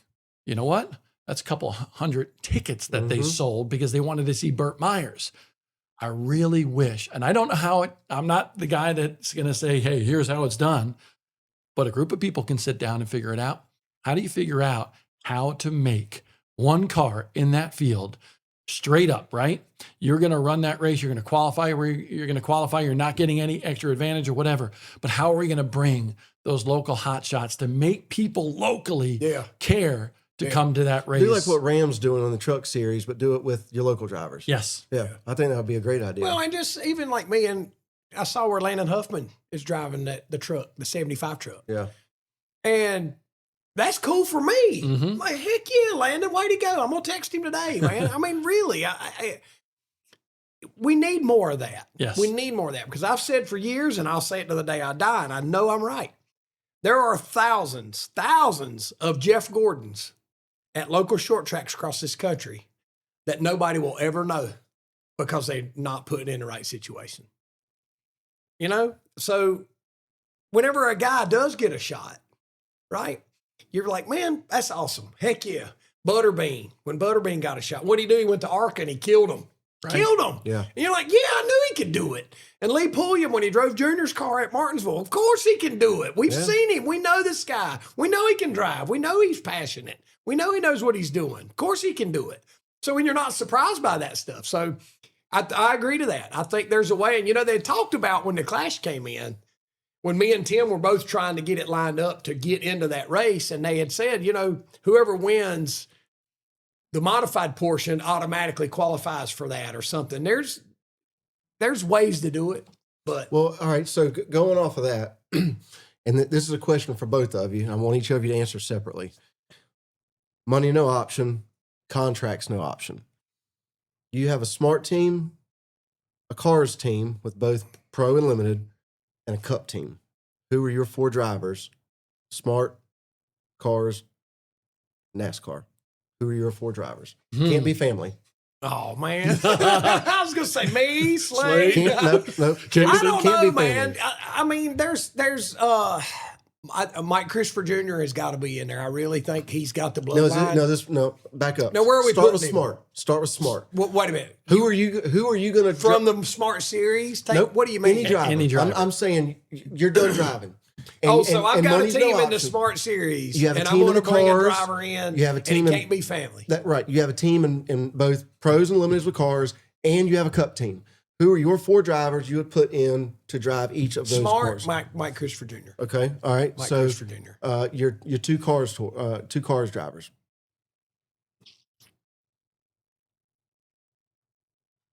Man, this is tough. Don't put a lot of thought into it. I needed time for this.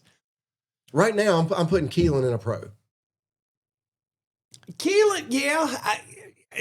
I keep denying it. That he's as good as it seems, but my gosh, I think he's as good as he seems. But you always see him. I'm very empathetic, and I poke holes in everything. I just know that his car is a cup car, but it's a cup car running in another series. But you still got to drive the thing. And man, when he goes door to door and with his dad and beats his dad, it's like the kid's pretty good. Now are we talking about? There's Don't different. put a whole lot of thought into it. Well, wait a minute. I mean, there's different dynamics. I knew I should. There's so many different dynamics. There's so many This dynamics. You question. just All got to right. pick one. So are we talking about somebody that I'm going to build a career with and future with, or somebody that's going to go out there and win right now today? What's You more, see what I'm saying? at 50 years old, if you had these programs, what would be more important? Well, to see, you? you'd go to In you'd Cup, put a Keelan. You'd put a Okay. Keelan in there because he's young and you can build from All him. right, you have a But second? if I said, all right, we're just going to do one season. We're going to do one season in the Cars Tour. And who do I want for instant success right now to go win races? All right, so who would that be? Golly.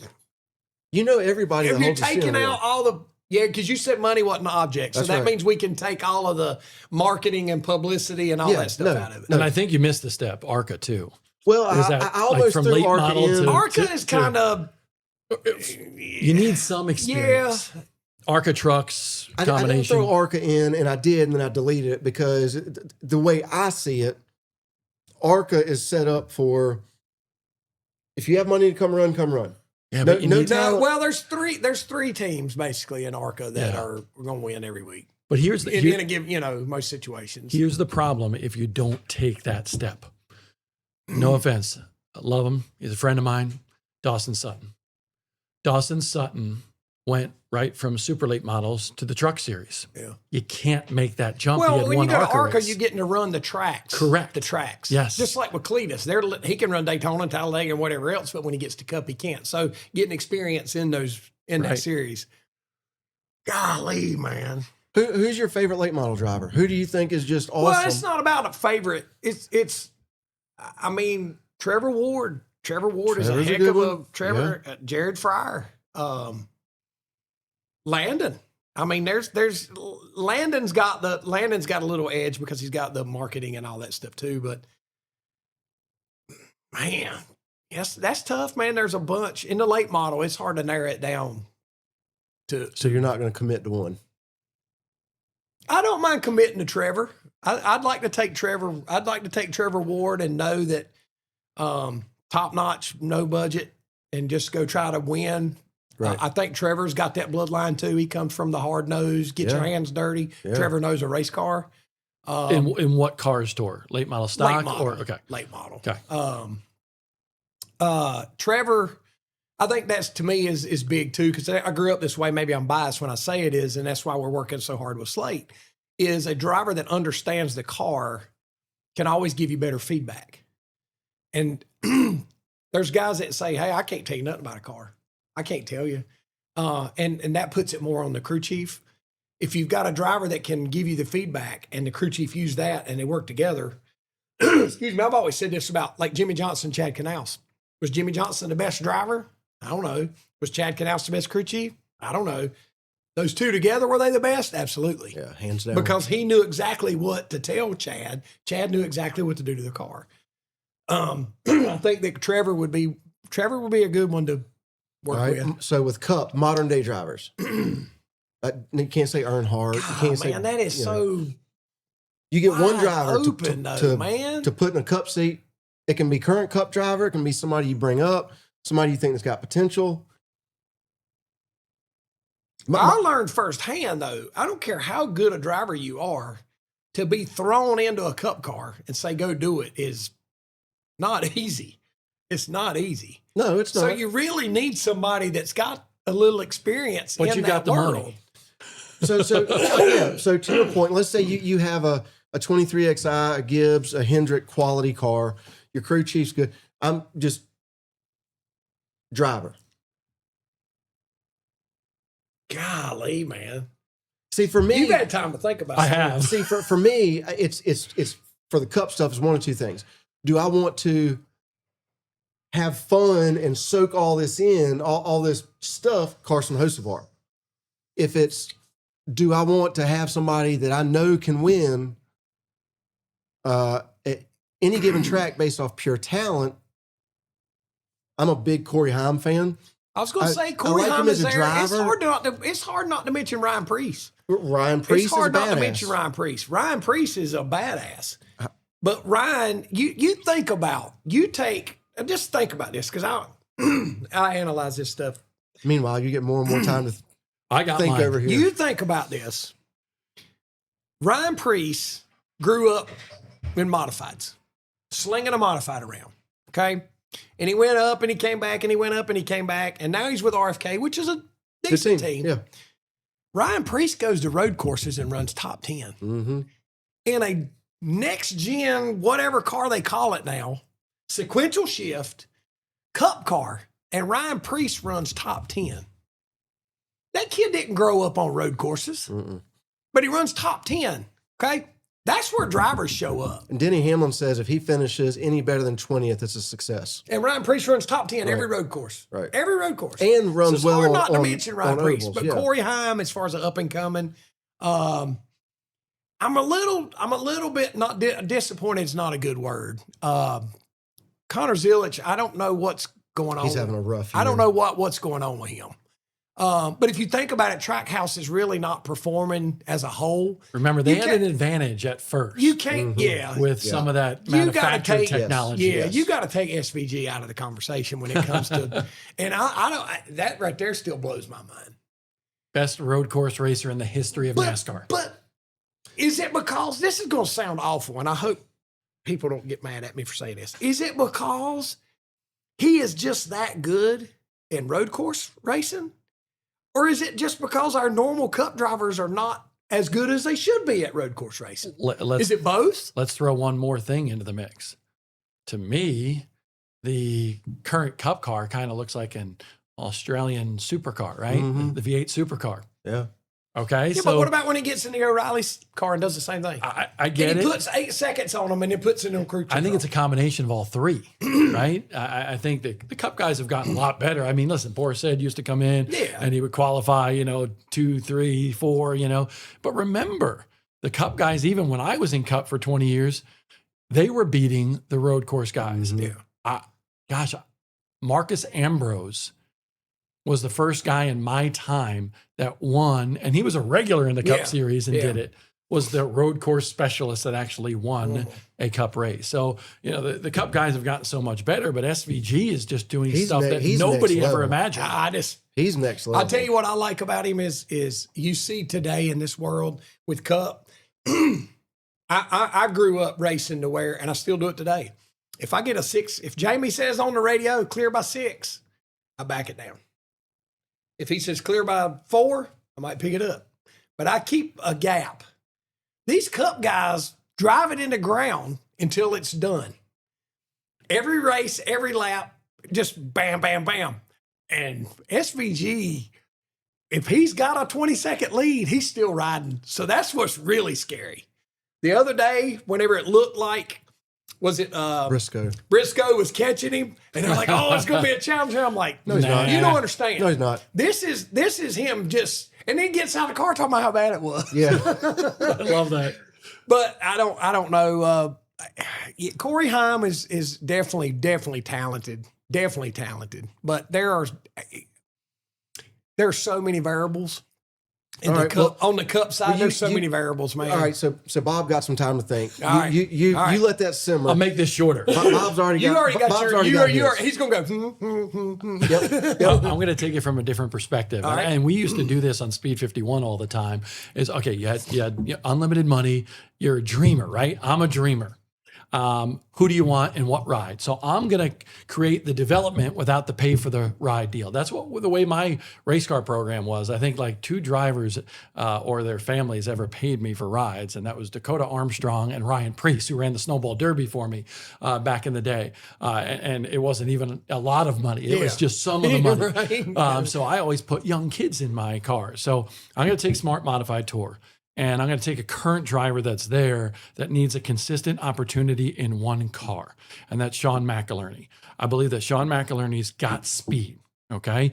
I think he's got to be more aggressive. And his mom and dad were telling me that they've told him not to be aggressive because you don't want to get a bad rap. And I think honestly, he needs to be a little bit more aggressive. And I think some of that, I don't know if it's passive aggressive or just patience that he has exuded most times this year has gotten him into trouble in precarious positions. So, I watched his granddad, Paul McInerney, run at Riverhead and Islip and Freeport back in the day, one of my favorite street stocks ever. And then, late models, and was buddies with Earnhardt and so forth. And Sean McInerney, I believe from a raw talent standpoint, is going to go places. And he is who I would put in my full-time smart modified tour ride. He's got sort of a smart ride with 2 different teams right now, but I would put him in there. Okay.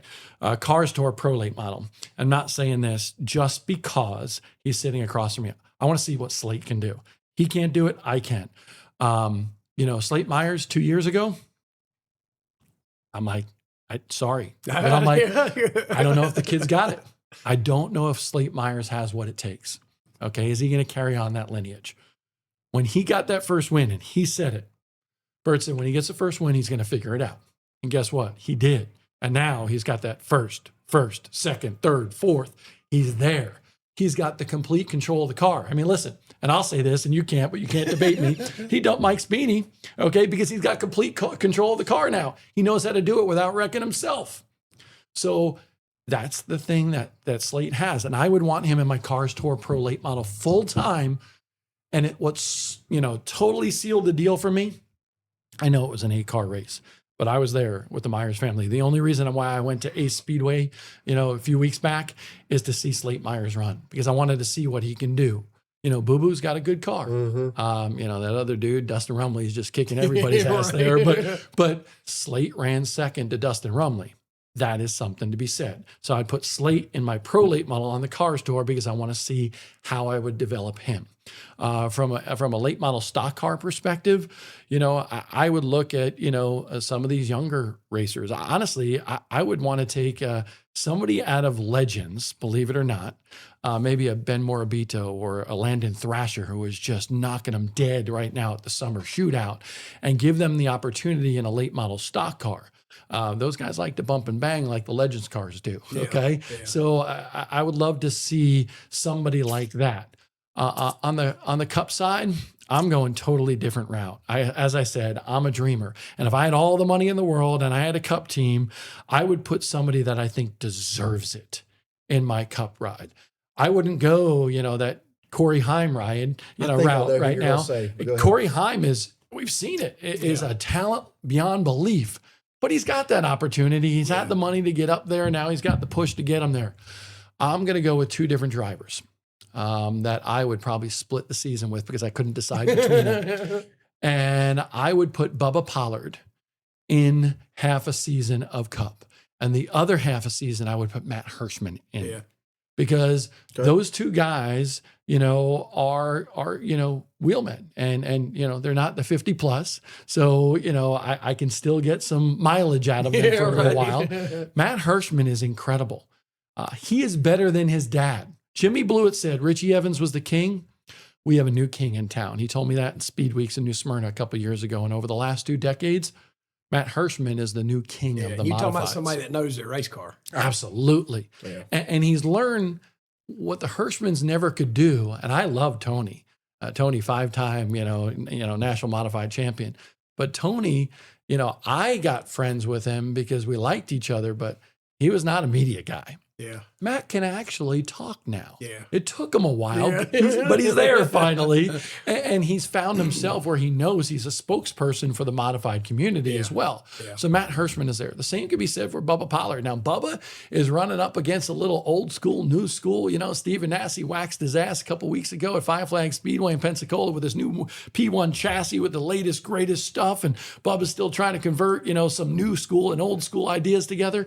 But Bubba Pollard can wheel a race car, full-bodied race car, just as good as anybody I've seen in my lifetime. And I would love to see Bubba Pollard and Matt Hirschman get that opportunity. Yeah. So again, dreamer, Bob Dillner, right? All right? That's who I would do. So let's say this happens. What media outlet are you going to use to announce all this? Well, I'm a little prejudiced there, but I think these days you need, again, I'll say what I've said to a lot of different people, and I think I said this to you when we were talking about Bowman Gray. doing texting back and forth. And what's this going to do with Gray leaving? And, Austin, has been in the role for a couple of years, but it's kind of a new school mentality. And now NASCAR is really running the madhouse and so forth. What do we need really at Bowman Gray? Stop. Yes. I just had an epiphany. What the heck? All right. I just had an absolute epiphany. What is that? Sorry. We need Bob Dillner to be the competition director at Bowman Gray Stadium. Hey. There's nothing else left for me to do. I think that might be the second greatest idea I ever had, second to marry my Obviously, wife. very racing educated. No doubt about that. Sorry, that just hit me like a ton of bricks. I get like one good thought a day, and that was it. And I can't. Listen, I reached out to Clay Campbell and I said, if you guys need help, and Austin's doing a good job and he's learning by the minute, but I believe you need a little old school and new school approach. Mm-hmm. And I kind of, I was there for the old school. I'm there for the new school, kind of understand some of the realms. I've had my own race team. I've raced myself, one races actually. But I love racing. And I think Bowman Gray needs to embrace that. Number one is it can't just be the new school NASCAR attitude. It's got to be new school and old school. Mm-hmm. So you got to understand that certain rules are going to drive people out of that pit area because you're going to cost them way too much money. And you have to understand that certain things have to be certain ways for the show as well. Yes. It can't be absolutely black and white. The show is what makes Bowman Gray. The show is what needs to continue to attract people to come in and either love or hate those guys that are around that racetrack. I don't even know if there is a competition director, but Gray. Was that what he did? That was Okay. Gray's title. Okay. Yep. I was sitting here listening to you, and I'm sorry for interrupting you, but I was I sitting here forget what we were talking about now. we were talking about like what media avenue were you going to use to, and I was listening to your choices, not who I thought, and it was a mix of old school and new school with great reasoning, and I was like, that's what we need at the stadium. So anyway, that's what spurred my thought process. Anyway, back to the media release of all your drivers. What you guys do with Citrusafe Grill Cleaners and the Myers family and everything that you're doing from a social media standpoint, this podcast, all the videos that this guy over here does such a great job at. When he got there, I think it was last year, I told him, dude, you're doing a good job. Yeah. Okay. You need that, but you also need some of the, old school and new school media as well. Can you get that local media outlet? Winston-Salem is filled with them, right? And that whole triad area is just filled with it. You need to get somebody that's going to do the story on you. You need to get the newspaper that's going to do the story on you. You need to get an online source that covers motorsports to do that. That's what you need. It's not one thing. Everybody's like, I'm going to do my own social media. That's great for everybody that follows you. Right. Okay. Yes. But you need the other outlets as well, both from a local, capacity as well as the national, short track media to get the job done. Yeah. I hope that, with what we're doing with our new project can be a little part of that as well. Yeah. Can you talk about your new project? We're launching this July, the Repave. I think that Bert and Slate and everybody has seen it. We kind of soft launched for a month in the month of June, and I'd call it Speed 51.2. Okay. I sold Speed 51. I ran it. I helped come up with the name Racing America and worked for them for a year and a half. And then I saw what direction they wanted to go. And they wanted to, get back into doing a lot of Cup content. It was owned by the Cup owners, the RTA at that time. And I just didn't want to do that. So I left. I wasn't fired. They said, can't you stay? And I respected what they wanted to do from their business standpoint, but I just wanted to do something different. And it's hard when you see your product that you started in 2001 become something else. So they did it. They've sold it since then. But the last 3 to 5 years when I went to the racetrack, and I stepped away from racing for about a year before I came back with a Smart Modified Tour and then other, broadcasts as well. But I go to the racetrack and they're like, man, we missed B51. We missed B51. I went to the Little 500 and I did that broadcast for Racing America, by the way, back Memorial Day weekend. And I was, talking with Tyler Rohrig, who is, his dad was great, JR, but he's a darn good shoe as well. And I was standing there with my son, Luke, and, we're talking about Speed 51. He goes, man, I remember I checked that every day, 3-4 times a day. Dan Fredrickson tells me, because I'd come home, Tyler would come home from high school and it was snowball derby time. And he'd get on the computer and look at those trackside now updates and hear the little bloop, bloop with all the updates that we do. And so I've collected that information over the last, 2-3 years. And I said, okay, tell you what, when the time's right, that's what we're going to do. And the time's right because there's good information, but we want to be that one centralized source for pavement short track racing. Yeah. Dirt's got plenty. We need to grow pavement short track racing. So hopefully the Repave is what it is. You go to the repave.com. That just launched. We were .net. So we took a little while, about a month to get .com going. But it's on all social media, Facebook, Instagram, X, TikTok. Your son's on TikTok. I tag him a lot. We've got the new one. What is it? Myers Racing Road. Yes, Myers I Road did Racing see or that, something. dude. Myers Racing Road. I saw you fixing the trailer the other day. It is bad to the bone. I love it. But hopefully everybody can follow the Repave on social media and check out. We don't update, once every couple days. We're updating that site 10, 12 times a day to kind of nurture that content, whether you're, open wheel pavement, sprint cars, modifieds, late models, stock cars, Crown Vics. Yes, we cover Crown Vics. That's going to be a big one in the coming years. It is. So, I love the Crown Vics. That's man. what the Repave is all about. I actually reached out to Tony Black. And I Oh, said, did you? "Hey, Me too. Whenever they come back, I'd love to run one of those cars." He gave me a thumbs up, so we'll see what happens. But How I'd love to drive one of them Crown Vics. How about Burt Myers and Bob Dillner on the racetrack? There you go. Would you bump me? If I needed to, I might. It wouldn't be. I'd pay to see that. Of course, I want to do a Crown Vic too because I drove one forever, but I had so many rules before I could crash into somebody on the racetrack. Not so much, but that'd be pretty cool to see you guys out I'd there. love to, man. That'd be fun. Yeah. I'd love to drive one of them Crown Vics. I agree with you. I didn't get I- to watch them last time because we were in. I think the last time they were there is when That crazy NASCAR tech. did the top 5 tech thing they did. Yeah. And that's another thing. I'm so glad because it caught me off guard. The first race I won this year, I'm taking off my helmet and everything. And I look and somebody's got a phone right here in my face. I'm like, who the hell is my... Well, it was you, I guess, with the Repave stuff. It was one of our people. Okay, yes. well, Yes. after watching it and it said Repave, I knew Yeah. what it was. Well, it was rumored that I handed Slate something out the window. In Victory Lane. In Victory Lane, middle of the when racetrack. Slate came up, I handed him something. Yeah, we saw him hand him something. I said, well, let me just see. Repave. That was me. That's right. Oh, wait Yeah, a minute. I forgot about that. Watch. There's Slate's empty hand. Oh, wait, there's his other empty hand. And you talked to me. You said, "Hey, I want you to watch this." Because if you're gonna hand something, whatever it is, out the window, the best place to do it would Golly, be Victory man. Lane Bert with all the handed it. cameras. There was a with all- driver that was telling the officials that when I win, I hand my wife my radio. It was Kim ain't telling holding the your officials radio. that. It's like, first of all, the radio doesn't come out of the harness until we get back to the pits. And then whenever NASCAR did their tech thing, and one of the guys said it, because I always hand them the radio. I undo it because I want to make sure I'm not messing up the wire or nothing. Because you just like Slate nowadays, I had to train him. How do they unplug their phone? I see, right here.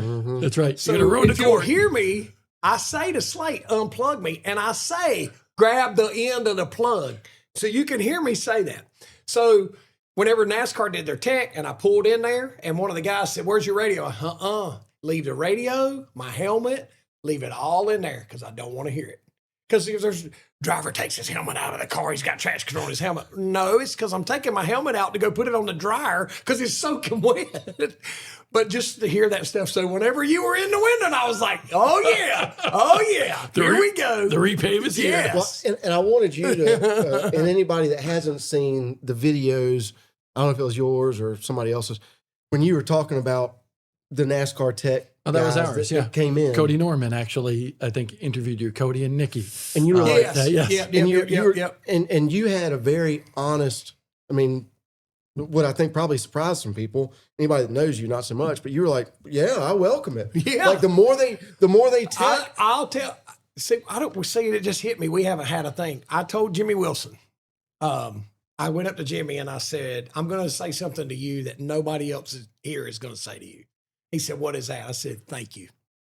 Thank you. Thank you for doing this. I'm so tired of hearing it. I'm so tired of hearing it. So thank you for being here and doing this. And we stood back and what do you need?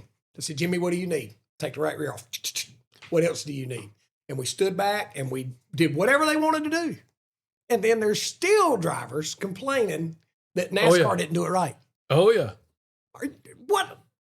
Listen, I'm going to tell you. On your race car. There's going to be more protests. Complaining. Bottom line. I can tell you that.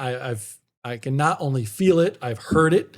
So there's going to be more protests. And that's fine. Go ahead. It's a little aggravating because you got to take apart your race car and then put it back together again. It's a pain in the neck. But at the same time, it's part of the game. So, Bert twice proved that he was A-okay. So no matter twice what. Last year too. Yes. No matter what, when you're winning, everybody thinks you're cheating. I'm good. Right? Listen, I'm good with that. The only problem I have, and I don't know if it's been adjusted or not, and I think they're working on it.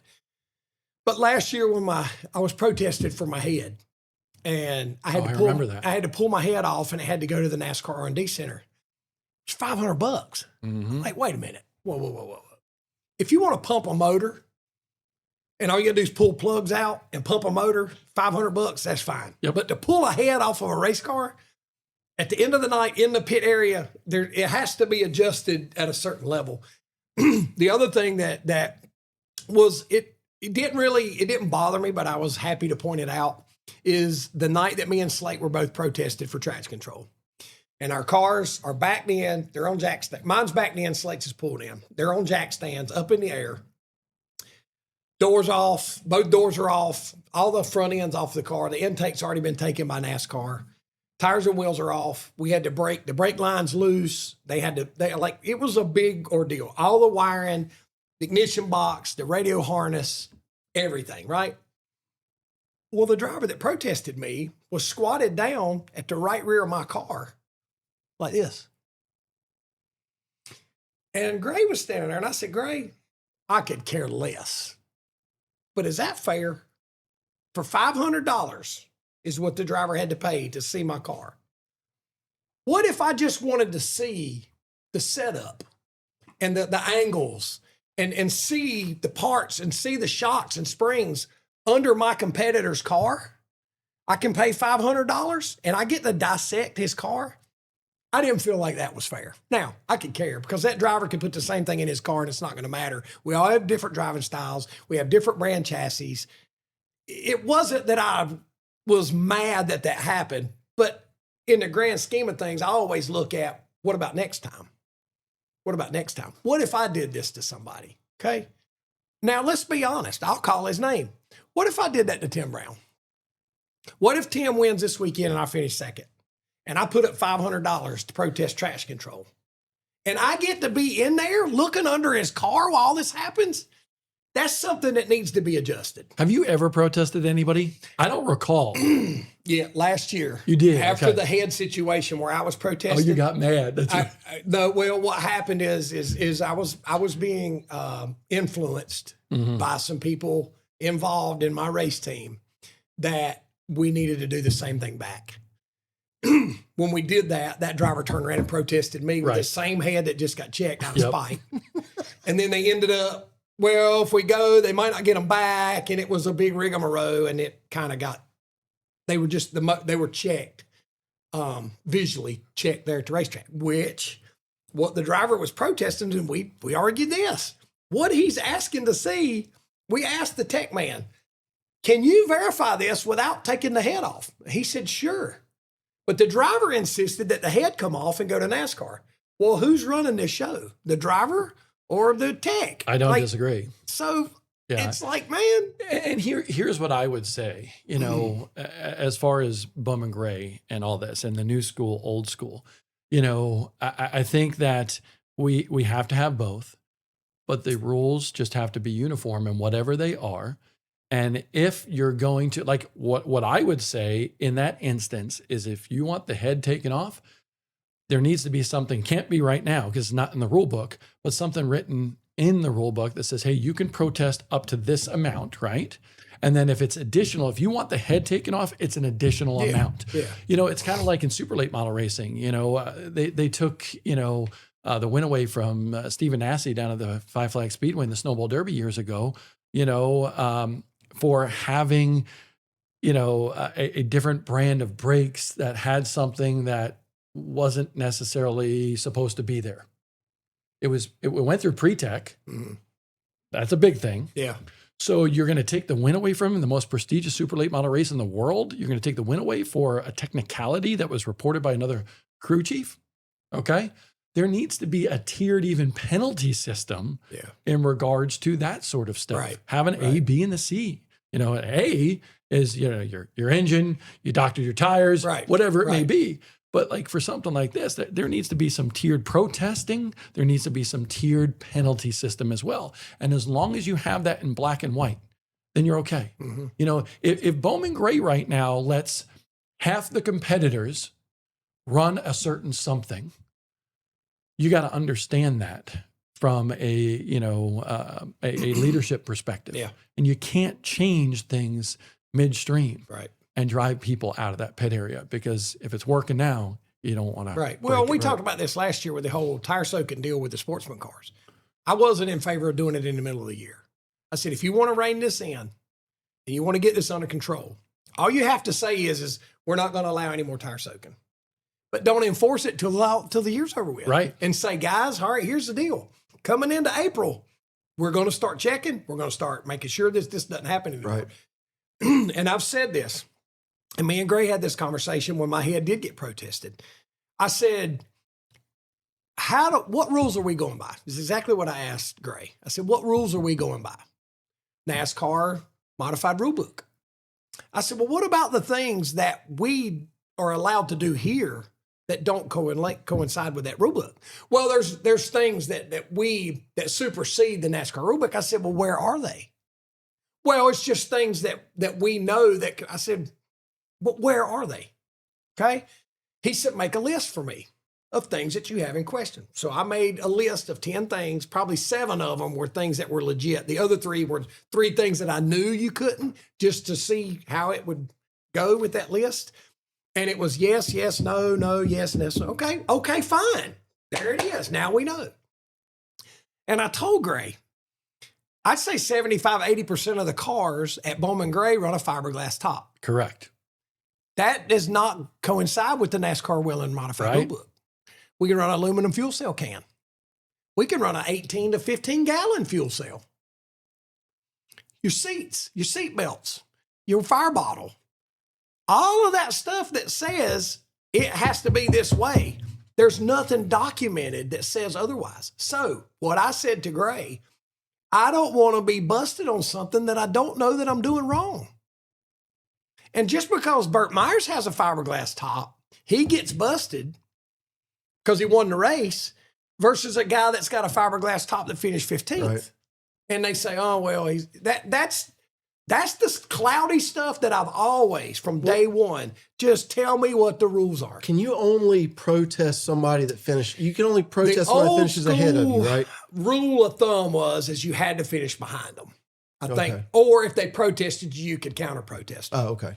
I think but who knows? But that's where it just needs to be clear. And it doesn't need to be made to the public, right? All this, the public deserves to know. Public doesn't deserve to know anything. No. This just needs to be a competitor bulletin. Right. But have it so that all the competitors know. Right. And I, when I did that story, I reached out to you about Gray leaving, and I just wanted the reaction. I didn't want to start trouble, and I didn't. And I talked to Austin, and he was like, nope. I gave him a warning that I was doing this, and getting reaction from Tommy Neal, Charlie, everybody. Yeah. And I think Lee Jeffries was the one that really brought it up. Listen, if they have those seats, if they start making us, change these cars around, fuel cells and so forth, I might be done. Right. We need a Lee Jeffries. We need every single car in that pit area, and it's growing right now, so it's trending in a good way. This year, when I brought this, when I kind of felt like Gray might not be there forever, and I brought it to the attention of management, Bowman Gray management. That same story I just said, we need to kind of know because it's not documented. Right. Okay. We can always go to Gray, and Gray said, yeah, fiberglass tops are good.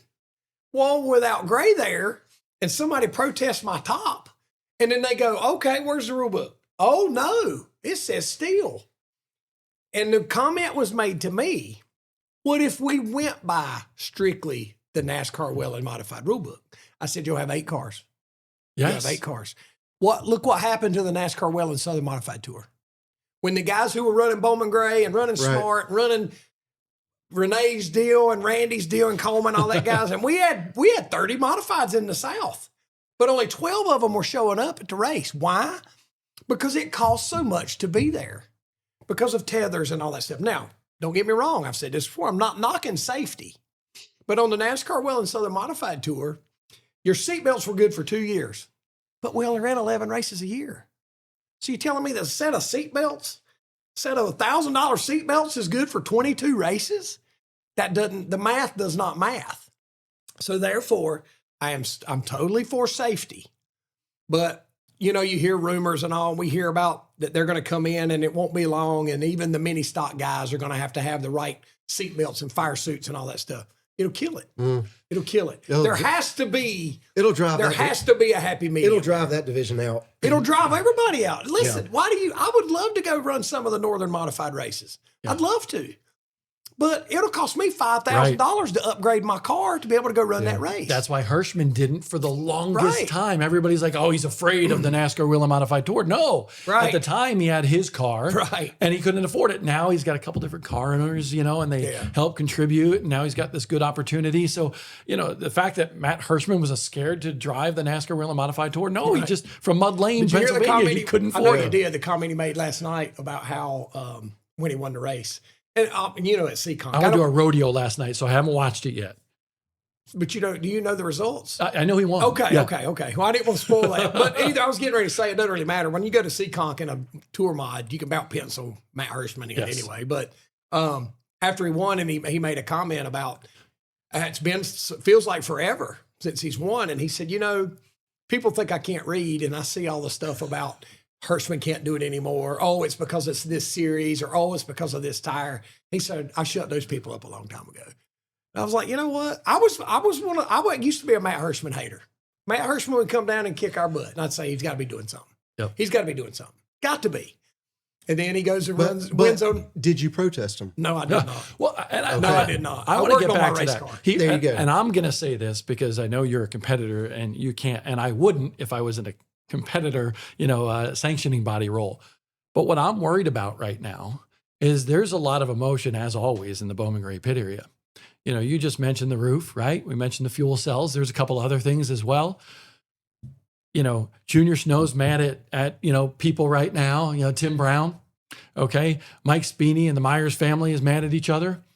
What's to say that Tim, Bert win the championship, and on that last race, somebody's going to be spiteful and protest? And by golly, it's in the rule. How can you go against this? It's in the rule. I believe something, and I'm all for making sure stuff starts next year. But there needs to be, again, I get back to, and I emphasize this, there needs to be some sort of document that says, hey, this is how we're going forward this year. Right. And after this season, we're going to get a collective rule book together. Because you don't want to get into that last race on that, you know, 150 lapper, right? And one thing, that was one of the things that Gray was good at being a mediator for, is the last 3 years, I think, up to now, the next to last race of the year, they would pump the motors on the top 5 cars so that they got them sealed and they're ready to go. So the last race of the year, a guy couldn't pop up and say, I want to protest. Yep. Here's one of the issues I've always had with Bowman Gray, and I get it. I totally get it. Is it fair? No, it's not fair. Why are we only protesting, or why are we only pumping motors on the top 5? Okay. And that's what I've always said, is don't single me out. Now, whenever we did the Clash, every car that ran the Clash had to go to the Forsyth Tech. That's right. And be checked. But what about after that race, and a guy changes his motor, and it's not the same motor he had tech, and they don't come by and they check your seals every week? Well, the guy that finishes 10th is just important to that finishing order as the guy that won the race. And I've been involved, excuse me, I've been involved with series before where they'll say, well, that's just such and such. That's just such and such, because they know he's not going to win. That's just such and such.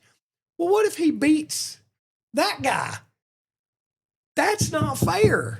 That's not fair. Is he going to beat the guys running up front? No. He's a 10th place guy. He's not going to win the race. But what about the guy that finishes 12th and 13th that could have beat him if they didn't let him by with that? Or not that they let him by, but they didn't enforce it or check it. Well, do you think that if they do come up with a document that addresses some of the gray area stuff, do you think they'll be hesitant to do that because then there is a document, as opposed to now they don't have the position to have discretion? How much do you think like having control versus a document that is basically a directive, two very different things? I think you need to look at it from a liability standpoint, honestly, kind of like a lawyer, and a lot of times you'll see something happen at a racetrack and then, well, why didn't they fix that? Well, they can't because of liability, right? But in this instance, I think you need to have, you need to think, proactively, and you need to prevent something from happening. So I believe that, you need to have a document that is formed by NASCAR, and then have a committee of drivers, or heck, have everybody in the same room, lock the doors, keep the press out, and discuss everything. Mm-hmm. And have an agreement amongst all of those teams and those drivers, maybe crew chief and driver involved, and say, hey, this is how we're going to operate for the rest of the season. Right. Because it's different now. Gray's not here. We need to act differently, and we need to have a preemptive strike to not allow chaos to happen in the final couple of weeks of the season. Right. Yes. Yeah, I agree with that. I do. Man, we've been at it for a while. You got 2 podcasts here. I know. I keep waiting for the text message from Devin, hey, this is going to be a big file. This upcoming weekend, big weekend, all 3 of us will be there. All of us in different roles. 4 of us. We'll have another driver possibly this weekend. What's your outlook on Caraway this weekend? So, other than it being hot as 30 hills, I mean, it's gonna be hot. Like I said, I'll be in my car.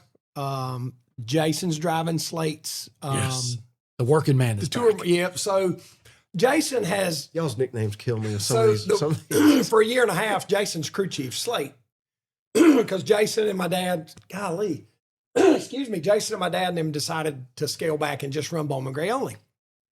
So we took the 4, it's my car, but we put the 4 on it as Slate the driver and listed my dad as the owner to keep the 4 going and everything. So when Slate put the deal together to run Boo Boo Dalton's car at Ace, talked to Chip and Lynn Hart about the Rusty Hart Memorial and how special that race was. It's going to be the 20th anniversary. Going to be the last one in the whole 9 yards. They said, well, you ought to run that race too. It's what they told Slate. So we kind of started working on that to put something together where Slate could drive Boo Boo's car, and we got that worked out. I want to give a shout out to Daggett Schuler Law Firm. They came on board with, they're going to be on my car, they're going to be on the car Jason's driving, and they're also going to be on the car that Slate's driving, Boo Boo's car.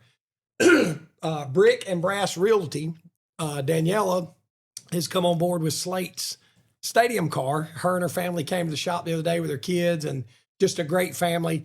Her tag is that a local family helping a local family. So are they like a triad realty? Yes. In the triad area? Okay. Her thing was what was cool about it is her son, Liam, is who wanted to sponsor Slate. That's he cool. talked to her, so I fist bumped him. I said, thanks a lot, because he's the one that wanted to sponsor Slate's car. And they came by last week and did a little commercial. And so special thanks to them for coming on board with Slate on that deal. And then good friend of mine and longtime racer, Ronnie Clifton, Clifton Plummet, is actually going to help sponsor Slate in the 50 car this weekend. So that's cool. We're looking forward to it, man. It's going to be, like I said, it's going to be hot. 4th of July. 250th anniversary for America. But yeah, it's as normal for us, because every year that Bowman Gray takes off, what do? We go to Caraway and race. So right. Looking forward to getting back in the smart mod. You kind of take a breather. And we had a rain out too. So we've kind of got All right. Reset. Reset. Good reset. From that grind at Bowman Gray. I don't care who you are. I don't care how successful you are. When you run every single weekend at Bowman Gray Stadium, it wears on you. And not that it. I don't mean that to sound negative, but it's just grueling. It's a grind. It's a grind. I mean, it's a grind. It is a grind. So when we get a rain out or get a weekend off and get to go kind of do something different, the smart race will kind of feel maybe a little less stressful, hopefully this weekend. So, I got a question for you. all right, what's up? The Repave, we did our mid-season smart modified tour report just card. getting When I ready. get a B, I got a You B. got a B, but I bring said that I up. think you would agree with me. Do you? It's been a B. It's Okay. been a B season. I was just getting ready to ask him about that. No, You we've sitting been here. we've been fairly consistent, but we just I Here, don't do you know. You want to take it? Go ahead and That's my finish job. We've talked about how, and I've had this conversation with Chris Williams, that the competition, man, is so stout. We go to Hickory and practice car is great. We qualified decent. We ran top 5 all day and ended up 4th, I think. We were a couple hundredths off of what we needed to win the race. But the field is so tight that you've got to hit it right. And I think the guy that hits it just right is the guy that wins the race. Mm-hmm. It's not like it used to be where you could run around in 5th all night, save a little stuff, and then drive to the front and win the race. Those days are gone. You've got to stay somewhat towards the front all night. You got to make the right call during the pit stop, right? Make the right adjustment. Hope that the tires stagger does what you want.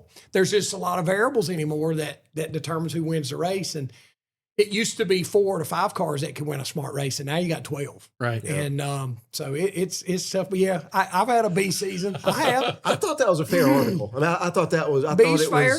I thought it Yeah. was right on the money. I didn't see anything where I was like, "Where did he come up with that?" No, Like, it was on point. It's been It was a on B point. season. It's been a B season. Like I said, we've had some decent runs and been competitive, but just that little bit of extra we've lacked. So hopefully we'll find it this weekend at Caraway. It's funny, that article, I walked into the Legends Car pits at the shootout the other day and I saw the McIlernys and they're like, I guess Sean was disappointed with his B-. I'm like, you got to be realistic, man. Yeah. Heck, I gave Luke Baldwin a C-. Yeah. Not because Luke stinks. Right. He's awesome. It's, Okay. it's not a character He's grade. just had an awful Right. season. Yeah. Right. So, even, I give Jack Baldwin an A. And I think based on where he was 2 weeks Yes. prior to the Yeah. season to where he is now, becoming Yeah. a dad, getting a sponsor, he didn't have a ride. Giving him an A, it's not just about where you are in points or how many races you win. It's how you get there as well. But he was happy with his grade, but he did point out, he goes, hey, you didn't mention that I led laps at Hickory. I'm like, typical driver. Right. Yeah, can't ever please them all. You'll be calling the race Saturday? Yeah, I'll be calling the race on Smart. I got a busy month of July. I'm headed to. I'm going to Pensacola once down there for the Race for the Million Sprint Car Be Series. nice and cool down there too. Yeah, Berlin Raceway up in Michigan will be nice with the Race for the Million Sprint Car Series.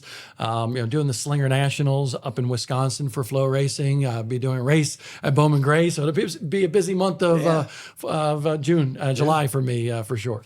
And where can, for the people that aren't already following the Repave, again, where can they go and follow all that? The Repave, we were lucky enough that it was not taken. And obviously there's a connotation to the Repave, right? It's pavement racing and we're kind of redoing what we Redoing it, once yeah. did. Yeah. And so the Repave on TikTok, X, Facebook, Instagram, you name it, and the repave.com. Check it out. We love racing, just like the Myers family, just like you, Philip. We love racing. We're fans. And we want to be able to provide the news and information and as well as some fun stuff along the way for people to check out. Awesome. Well, have we missed anything? I always ask you You like always you're going ask, to tell and me. then we end up spending 20 more minutes. Is this I a know. world record, by the way? Holy smokes. No, we've Okay. No, Who was our longest one, Devin? Yeah, speak up, Devin. Kyle Busch. Well, Kyle's- it's Kyle yeah. Busch. Yes, Yeah. absolutely. Good company. Absolutely. Now, I do want to throw Devin a bone. He's potentially going to be running his first race of Oh, like anything that like combustion related. yeah, right. As an adult this weekend In what? at Caraway in a Legend. oh boy. Are you going to grab the camera?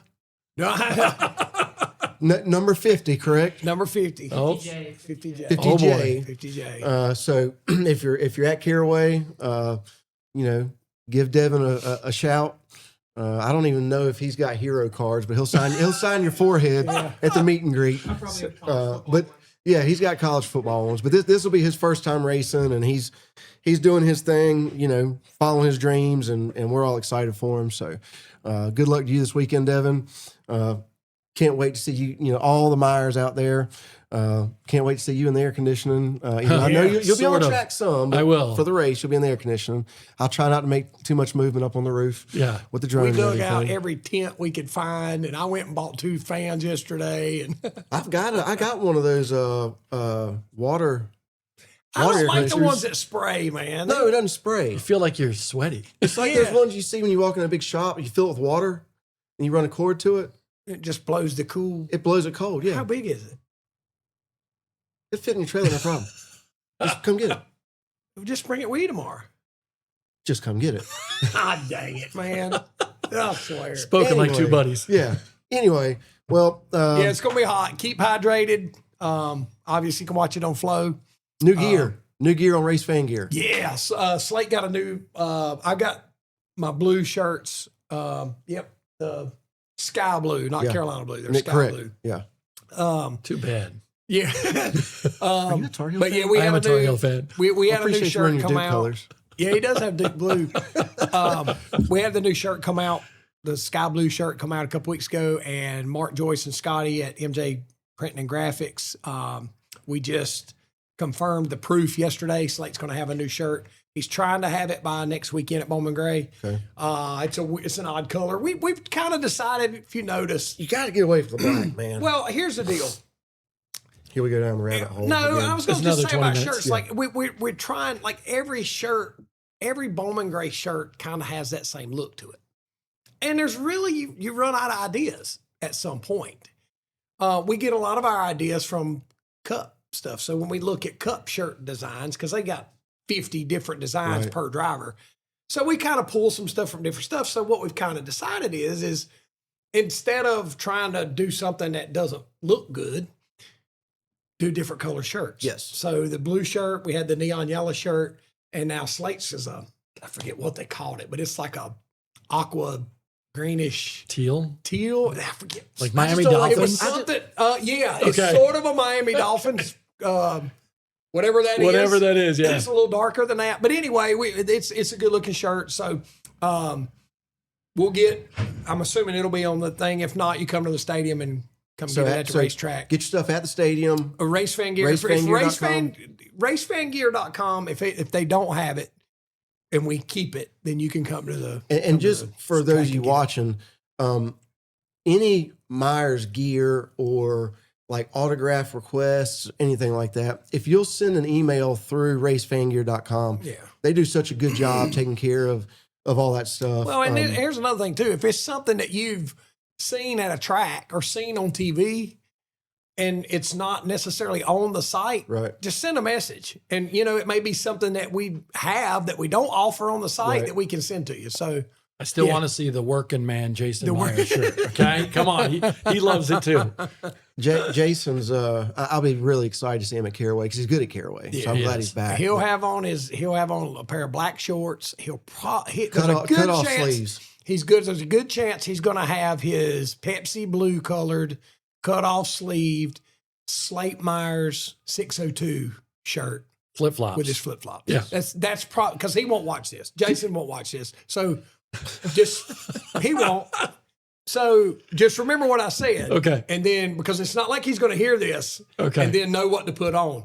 That's what he's going to have on. Okay. That's what he's going to have By on. the way, I've never seen you in sleeveless. Have you ever done the sleeveless? I used to. You used to? Yeah. He said, I thought, like, how do you cut them? It's like so perfect. He goes, I just rip them. No, he I'm does. like, Well, what? he cuts it, but Oh, he like does.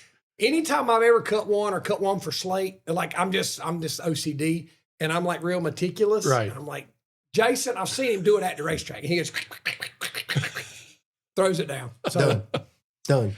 but it'll be that Pepsi blue. I think the shirt actually has Slate's blue and white 14602 on it and his stadium car. It's got both cars on it. Cool.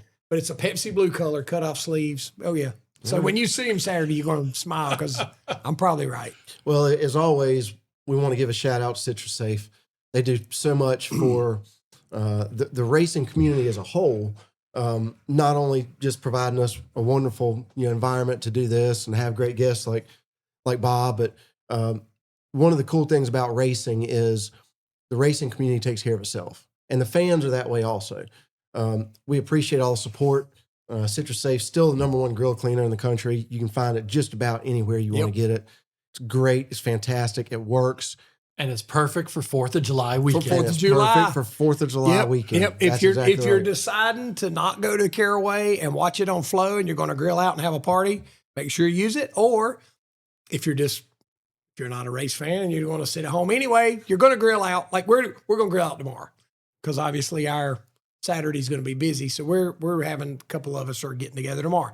So take that opportunity to clean your grill with Citrusafe. And Citrusafe has a new product out called Citrusafe Pro. It's a commercial grade cleaner, degreaser, and oil emulsifier that is absolutely the cat's meow.